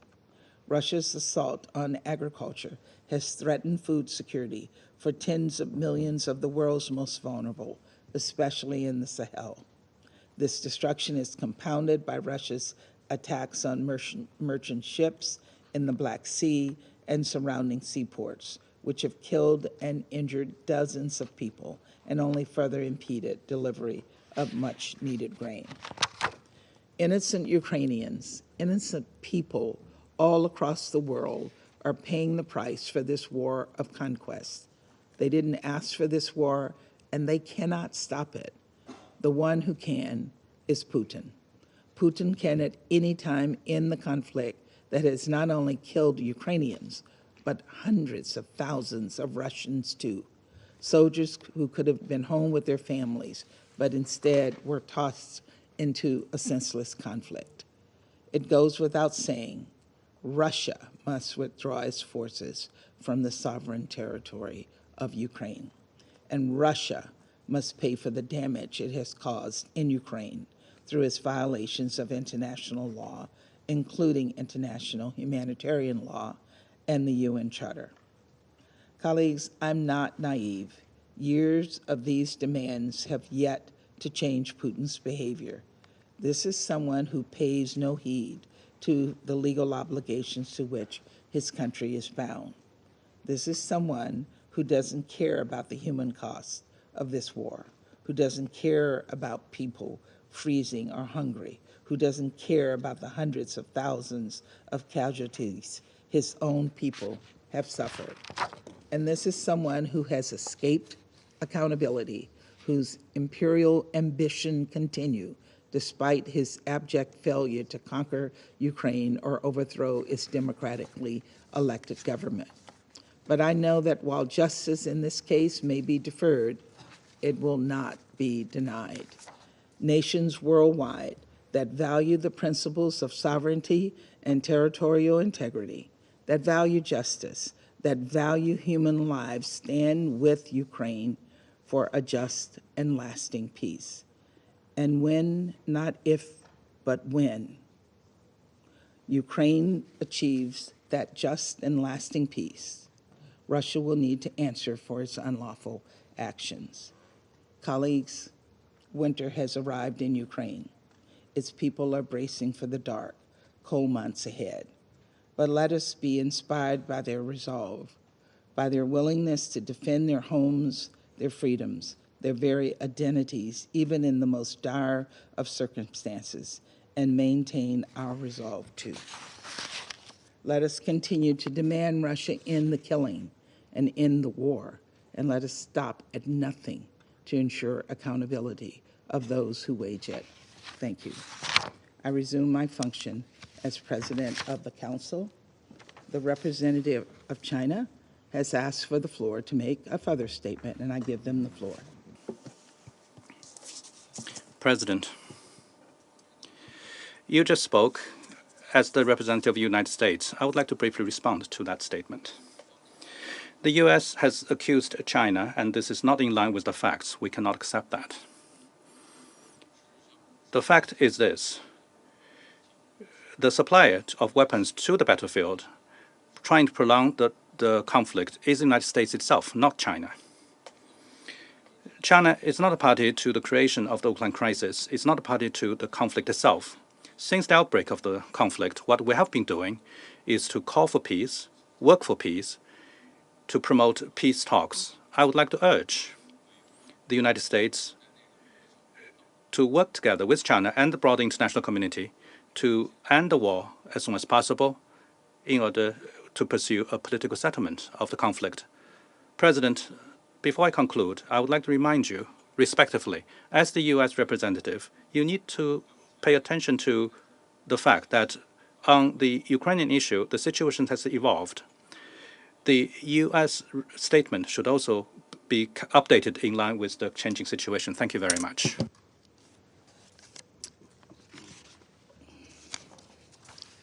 I shall make a further statement in my capacity as representative of the United States. I appreciate China's response to our statement, but our statement was not accusation, it was fact, that China is providing sustenance and support for Russia's efforts in Ukraine. What we all want to see in Ukraine is peace, and that peace is about Putin pulling his troops out of Ukraine. Thank you very much. I resume my function as President of the Council, and I presume that the representative of China has asked for the floor to make a further statement, so I give him the floor. Thank you, President. I shall be very brief. We have not provided any lethal weapons to any party to the conflict. With regards to the dual-use items, we have exercised strict control. Along with the international community, we are working towards the peace, and this is what we've been doing, and we hope the U.S. will do the same. Thank you. Thank you. I thank the representative of China for his statement. I now give the floor to the, lost my way, to the representative of, of Ukraine. Thank you, Madam President. Distinguished members of the Security Council, Director Dutton, I also recognize here the residual presence of the Russian delegation in the Soviet seat. as the capo regime who keeps selling you popcorn, today, in a very perverse way, is trying to take on the mantle of the future FBI spokesperson. No doubt that the founder of the FBI, known as Charlie the Crook Chaser, is getting all shook up in his grave, ready to chase the Putin's envoy. We are grateful to France and Ecuador for initiating this meeting to highlight the dire humanitarian consequences of the Russian invasion for the people of Ukraine. The onset of the cold winter season has again exposed the fact that Russia's practice against Ukraine's civilian population amount to acts of genocide. By targeting critical energy infrastructure in an attempt to deprive Ukrainians of electricity, heat, and running water, Russia deliberately inflicts on them living conditions calculated to bring about their physical destruction in whole or in part. Such acts fall under one of the definitions of genocide as per 1948 Convention on the Prevention of and Punishment of the Crime of Genocide. Last Friday, December the 13th, Ukraine faced one of the largest attacks yet against its energy system. 94 missiles and 193 drones targeted critical energy facilities across the country. It's worth noting that our air defense systems, including F-16 fighter jets, successfully intercepted 84 of these missiles. We reiterate our profound gratitude to all allies who continue to bolster Ukraine's defense capabilities. Their contributions are not only acts of solidarity, but also critical measures in the prevention of genocide, a noble and principled commitment that will be forever held in esteem by history. It is alarming that Russia again targeted facilities crucial for the stable operation of Ukraine's nuclear power plants. 5 out of 9 operating reactors had to reduce power following Friday's attack. It speaks volumes that this happened less than 24 hours after the IAEA Board of Governors adopted its resolution on implications of unstable energy infrastructure critical to safety and security of nuclear power plant. Ukraine is grateful to all states that voted for this document. It is clear, however, that when dealing with Moscow, the strengths of diplomacy must be backed by the strengths of weapons and sanctions. Moreover, as Russia attacks not only Ukrainian energy facilities, but also IAEA convoys, as did on December the 10th on a road in the Zaporizhzhia region.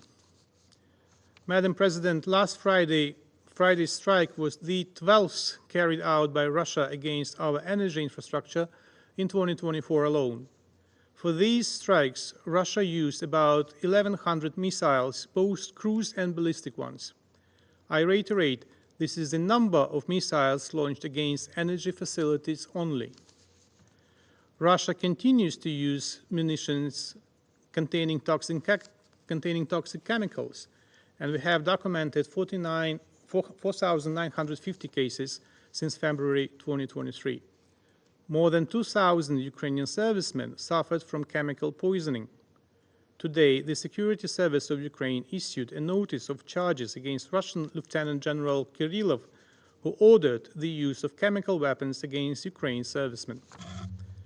A lot of other deadly weapons remain in Russian stockpiles, mostly from the Soviet times. Guided aerial bombs are among the deadliest. In just 1 week, Russia launched almost 500 guided aerial bombs on Ukrainian positions as well as residential areas of Ukrainian cities. According to the Office of the High Commissioner for Human Rights, in September-November alone, Russia's guided aerial bombs killed 108 civilians and injured 755 in Ukraine, representing 25% of all civilian casualties in the period. Modifications of these weapons have extended their range, exposing cities at a distance of several dozen kilometers from the front line to unprecedented threats. Last week, the city of Zaporizhzhia sustained 2 terrorist attacks by Russia. On December the 6th, a guided aerial bomb killed 11 local residents. 8 victims burned to death in their cars following the explosion, including 14-year-old Tanya and 11-year-old Katya. 24 civilians were injured, among them 3 children. In 4 days, on December the 10th, Russia again attacked Zaporizhzhia, this time with Iskander ballistic missile, hitting a private medical facility and nearby buildings. 11 people were killed, including 4 medical workers, and 22 were injured. The Kremlin also deliberately targets humanitarian personnel. Since February 2022, Russian forces have killed at least 99 Ukrainian rescuers and injured about 400 others. The deliberate targeting of civilians, children, and first responders is a war crime, which underscores the need for the international community to hold Russia accountable and to intensify efforts to protect Ukraine's most vulnerable populations. Humanitarian support is vital for Ukraine. We commend the work of the UN humanitarian team in Ukraine and express our gratitude to OCHA, UNHCR, IOM, UNICEF, UNDP, UNEP, UNFPA, and other UN agencies for their active engagement in addressing the ongoing humanitarian crisis. We also deeply appreciate the support provided by our global partners and donors. We call upon them, along with UN agencies and stakeholders, to keep Ukraine at the center of the global humanitarian agenda alongside other affected regions. Madam President, as long as Russia's war of aggression against my country lasts, the ordinary people will bear the heaviest burden. That is why achieving a comprehensive, just and lasting peace in line with the UN Charter remains a key priority for Ukraine, and I believe the entire civilized world. This vision stands in stark contrast to what Russia demands under the guise of peace proposals. It is a demand to capitulate and voluntarily surrender our sovereignty, and this will never happen. Does anybody believe that Russia is interested in genuine peace while claiming the territories it has occupied and even those it has failed to occupy? It is just testing the strength of the democratic world's resilience, or rather its weakness. And if such weakness is demonstrated in the case of Ukraine, the world should be ready for new waves of Russian aggression sooner rather than later. Moscow will restore its offensive capabilities and learn from its mistakes. And then it will attack again, especially if Ukraine can no longer serve as a shield standing in the way of Russian aggression.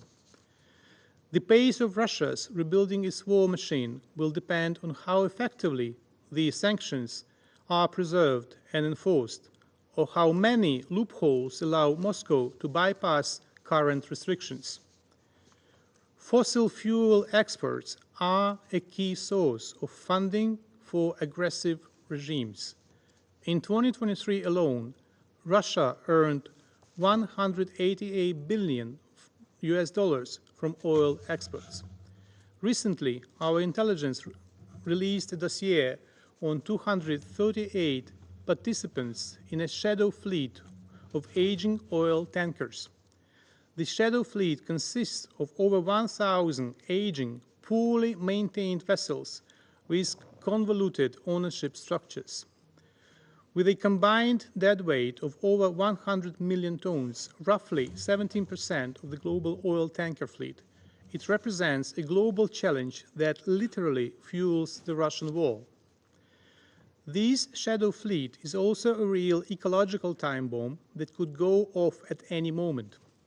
This was demonstrated yesterday in the Kerch Strait, where 2 Russian tankers were crashed, with one of them simply splitting in half.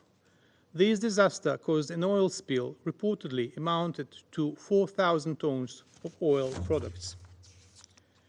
Given the poor technical condition of the Russian shadow fleet, the recurrence of such a disaster is only a matter of time if decisive action is not taken to deprive Russia of such a tool. Madam President, as we are approaching the 3rd anniversary of the 3-day military operation, it is obvious that Putin cannot defeat Ukraine militarily. Now he and his generals throw all available reserves onto the battleground in an attempt to grab more lands regardless of the losses. In October and November, Russian losses reach unprecedented levels, exceeding 40,000 soldiers per month. Remarkably, as follows from the Russian statements, these soldiers are dying in Ukraine's Donbass region in a war against the United States, not against Ukraine. Moreover, Russia claims it has been attacked by the United States. You may consider it to be nonsense, and you will be right, but such nonsense circulated most recently by Russian Foreign Minister Lavrov on the sidelines of the OSCE ministerial meeting in Malta, and serves as a calculated purpose. By publicly labeling Ukraine's allies as Russia's primary enemies, the Kremlin sends a message of intimidation.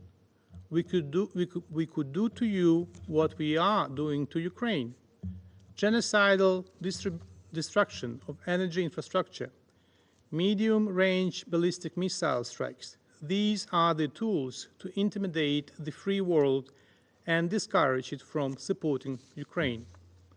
However, these threats reveal that Putin himself is driven by fear. In truth, he dreads engaging directly with Ukraine's allies. This fear will persist as long as our allies demonstrate unwavering resolve in supporting us, particularly by enabling Ukraine to dismantle Russia's aggressive capabilities, in particular on Russian territory. The only factor that may alleviate his fears is our own weakness and readiness to capitulate, and this will never happen. Putin's envoy may issue threats to this Council and indulge in the delusion of representing a superpower. However, the reality is starkly different.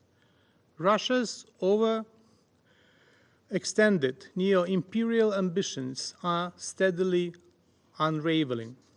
The Kremlin's intervention in Syria has culminated in failure, and the collapse of its ventures in Africa will follow. Putin's small victorious war against Ukraine will meet the same ignominious end.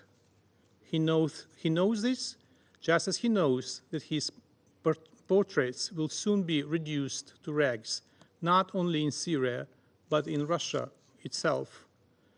The world must not succumb to the Kremlin's bluff. Peace can and will be secured through strength, for strength remains the only language that an aggressor comprehends. And I thank you. I thank the representative of Ukraine for their statement. I now give the floor to the representative of Lithuania. Thank you, Madam President.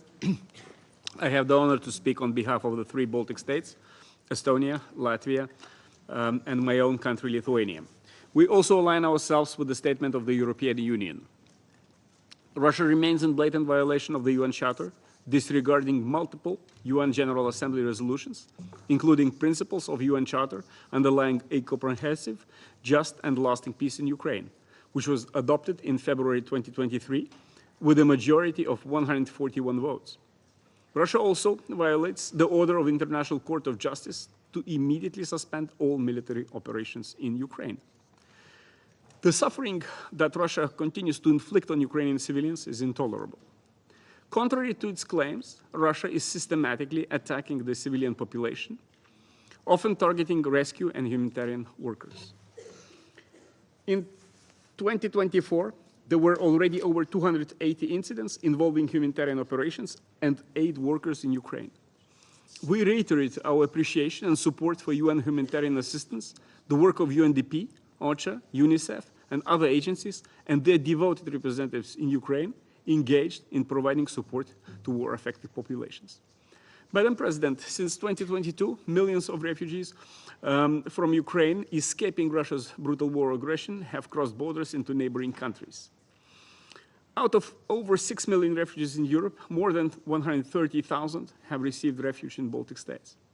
Estonia, Latvia, and Lithuania are working closely with the UNHCR's refugee response plan to ensure critical protection services and humanitarian assistance. The Baltic states strongly condemn and are deeply concerned about Russia's escalating deliberate attacks on the civilian population in Ukraine. We urge Russia to respect its commitments under international humanitarian law, protect civilians and humanitarian personnel in all circumstances. Particular attention should be given to protecting rights, safety, and well-being of Ukraine's children, especially those forcefully deported and illegally adopted in Russia. We demand their safe return and accountability for the perpetrators. According to the UN Human Rights Monitoring Mission in Ukraine, Russia is expanding its means and methods to target civilians. Verified data reveals a stark escalation.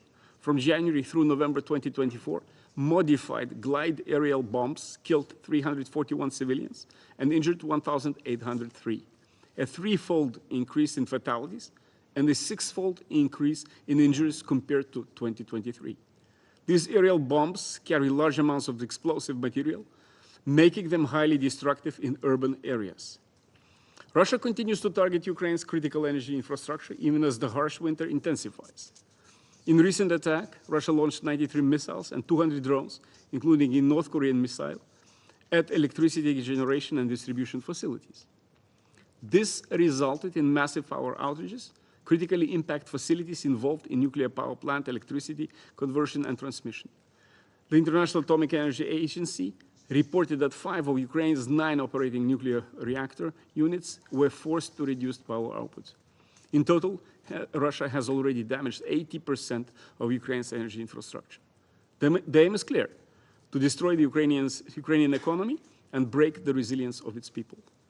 We condemn Russia's deliberate attacks against IAEA staff members, highlighting its complete disregard for international law and the safety of nuclear facilities and personnel. Mr. President, recently there has also been a sharp rise in the executions of Ukrainian prisoners of war by Russian armed forces. The Baltic states demand full accountability, including the implementation of International Criminal Court arrest warrants against Vladimir Putin and Maria Lvova-Belova over the involvement in the war crimes of child abduction, against Sergei Kobylash and Viktor Sokolov, as well as against Sergei Shoigu and Valery Gerasimov, for war crime of directing attacks at civilian objects and crime against humanity of inhumane acts under the Rome Statute.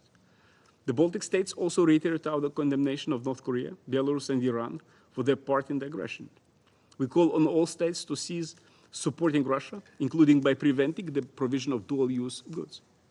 We continue to urge China, as a permanent member of the UN Security Council, to exercise its influence and stop Russia's ongoing aggression against Ukraine. We reaffirm our unwavering support for Ukraine's legitimate right to self-defense, as enshrined in the UN Charter. The Baltic states will continue to stand by Ukraine until victory, fully supporting Ukraine's peaceful formula.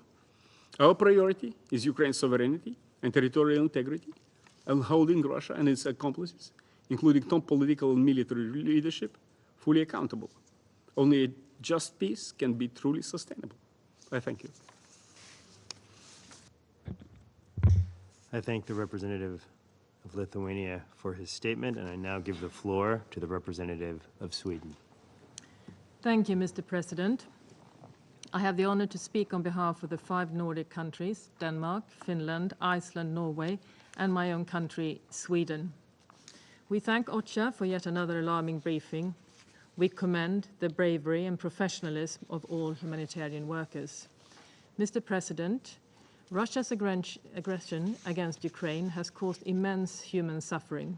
According to UNHCR, there are nearly 4 million internally displaced in Ukraine, and 6.8 million refugees from Ukraine have been recorded globally.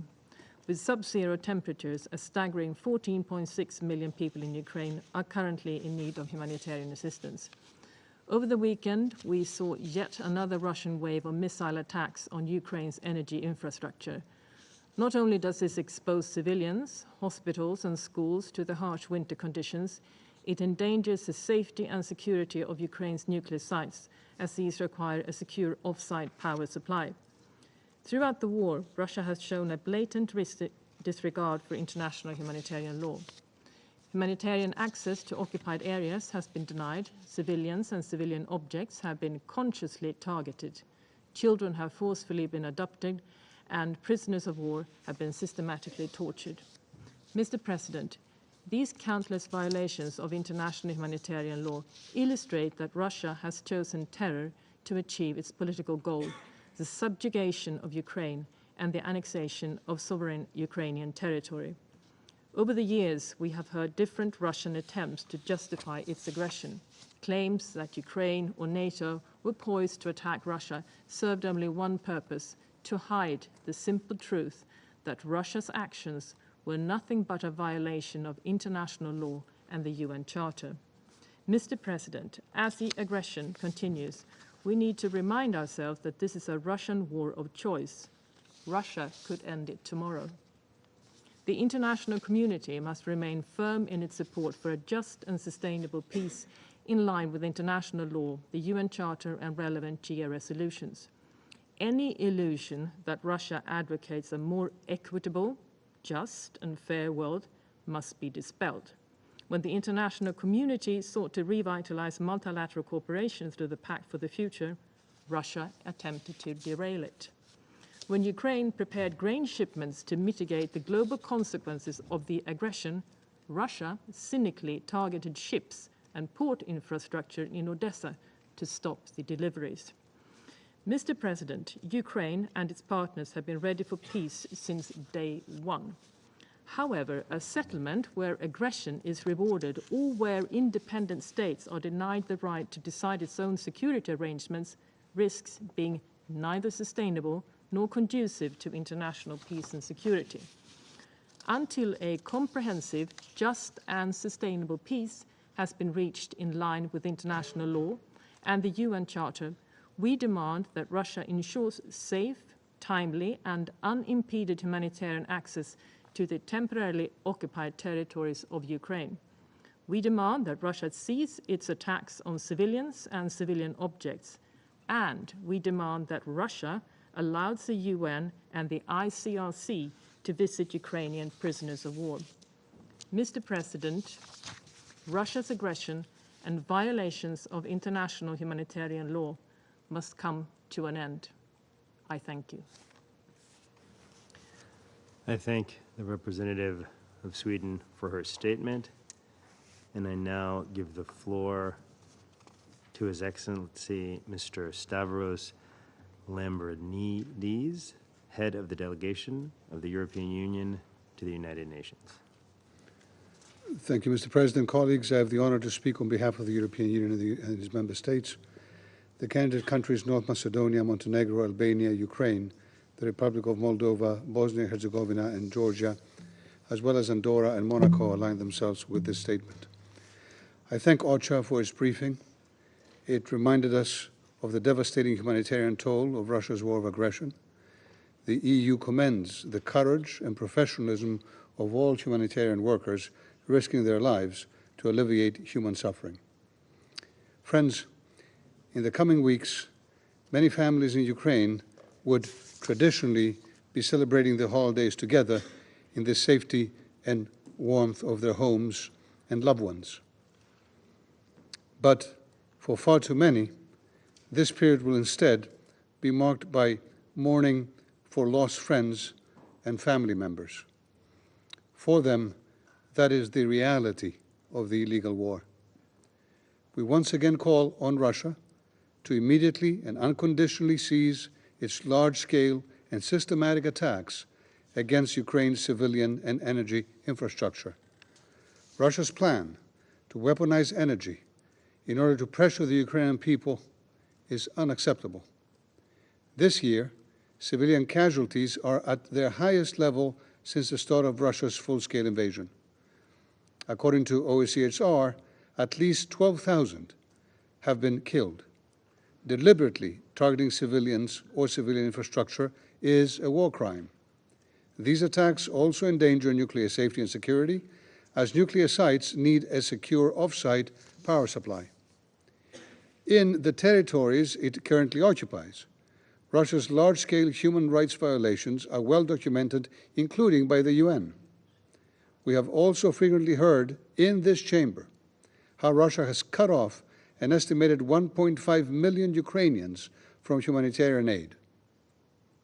We call on it to respect its obligations under international law in the territories it temporarily occupies and facilitate full, safe, and rapid and unimpeded humanitarian access. We are equally alarmed at Russia's treatment of Ukrainian prisoners of war and civilian detainees, as many others mentioned in this room. The UN has confirmed widespread and systematic torture and ill treatment, including sexual violence. There are numerous reports of executions by Russian forces. The European Union condemns prisoners' lack of access to the outside world and the denial of access for ICRC and other independent monitors. International humanitarian law, including the Third Geneva Convention, must be fully respected. We reiterate that Russia and its leadership must be held fully accountable for waging this war of aggression and for other crimes under international law, such as the ones I've mentioned. Humanitarian action in these winter months is particularly important, both within Ukraine and among Ukrainian refugee populations in neighboring states. As is the case for all crises around the world, the EU and its member states continue to contribute generously. We call on all nations to step up their support as well.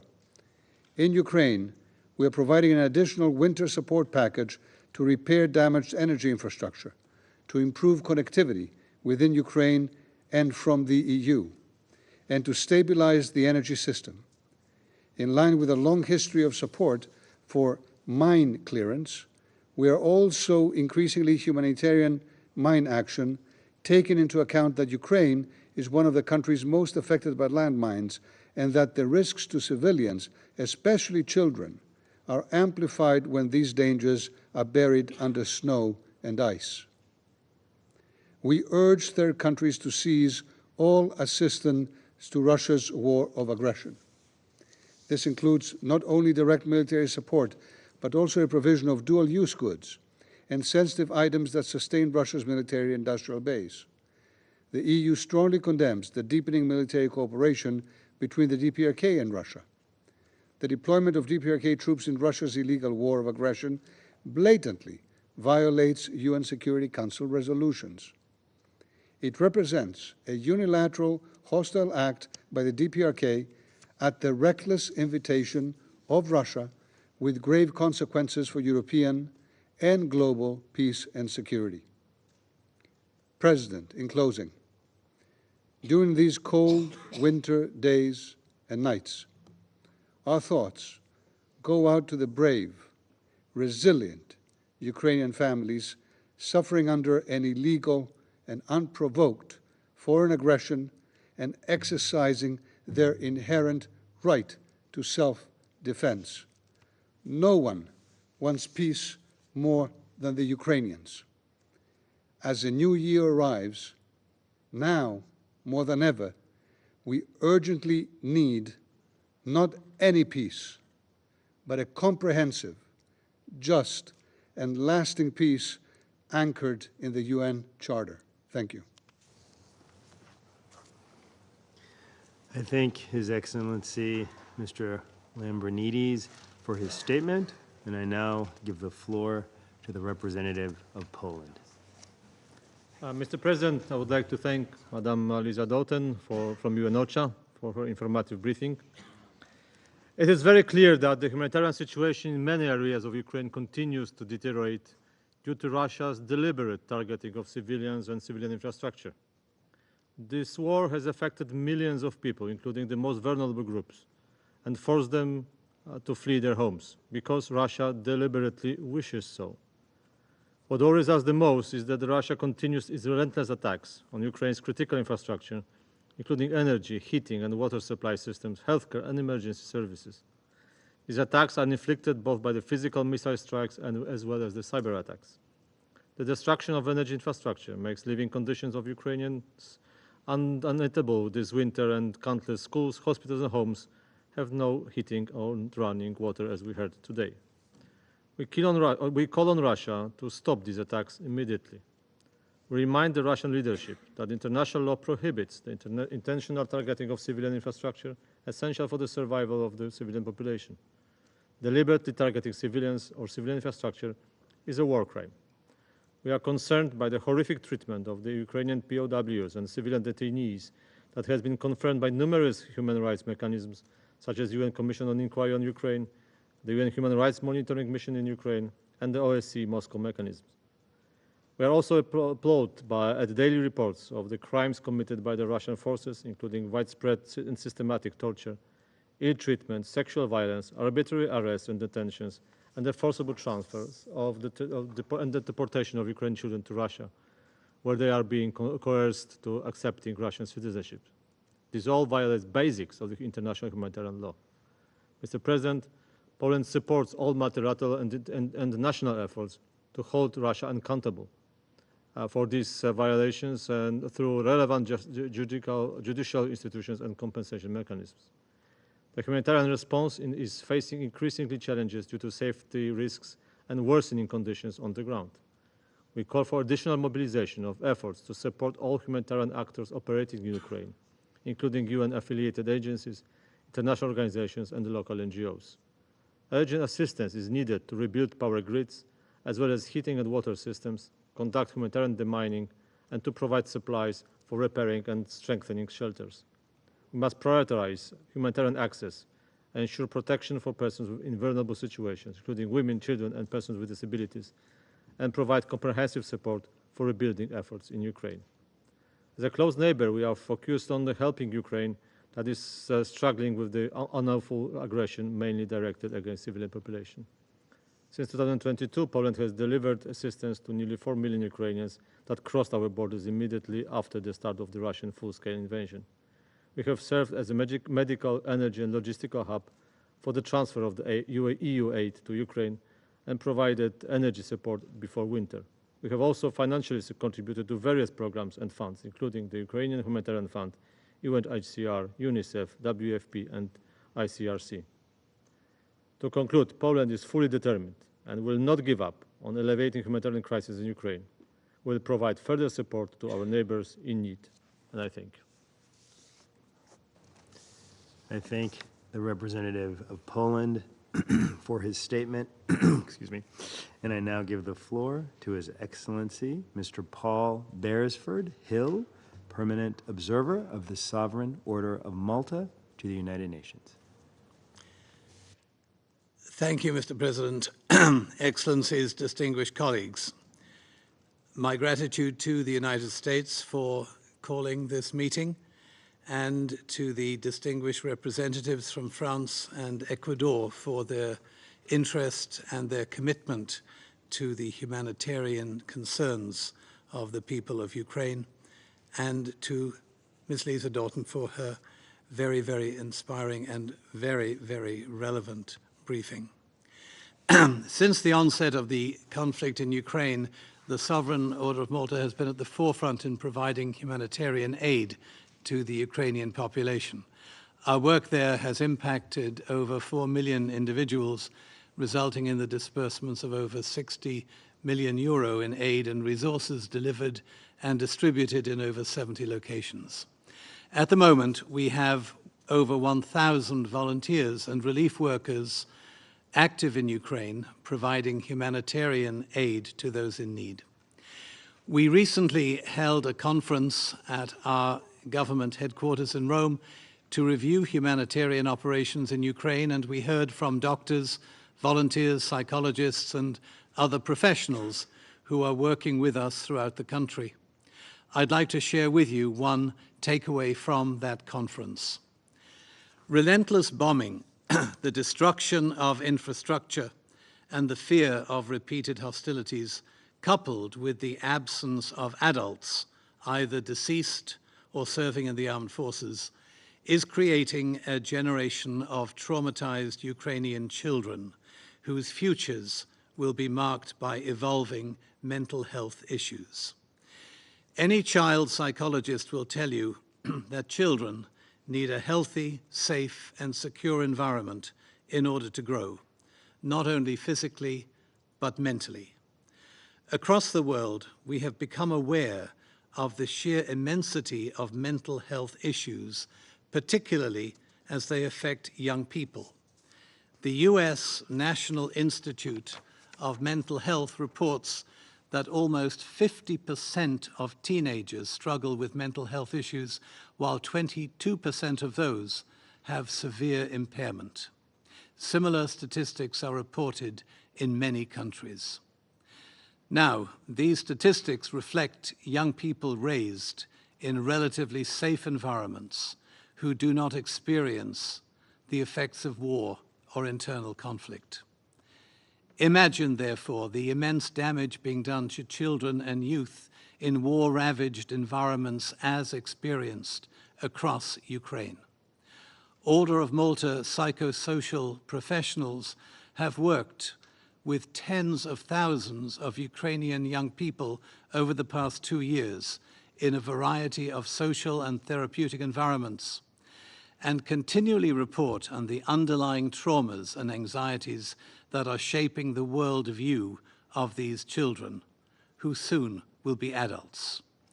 Summer camp opportunities, play centers, group and individual counseling can only do so much, because as long as bombs are dropping and homes destroyed, with families living in fear, and as long as the country is focused away from the normal affairs of state, then the emotional and psychological future of the country will be at risk. According to the Ukrainian government, more than 3,800 educational facilities in the country have been damaged or destroyed, severely interrupting access to education for millions of children. Only 2 out of 700 schools in Kharkiv are delivering in-person learning. Most children there are studying online. Others attend classes in 5 metro stations that have been converted into underground schools. The rebuilding of cities and towns will happen over time. The rebuilding of lives and minds is a far more complex process. We can only begin when we have peace. But we also know that while bodies heal or adjust, establishing mental equilibrium is an ongoing process that often takes a lifetime. The sooner we find a peaceful solution to the conflict, the sooner the next generation of Ukrainians will find its way. Thank you, Mr. President. I thank His Excellency, Mr. Beresford Hill, for his statement. There are no more names inscribed on the list of speakers. The meeting is adjourned.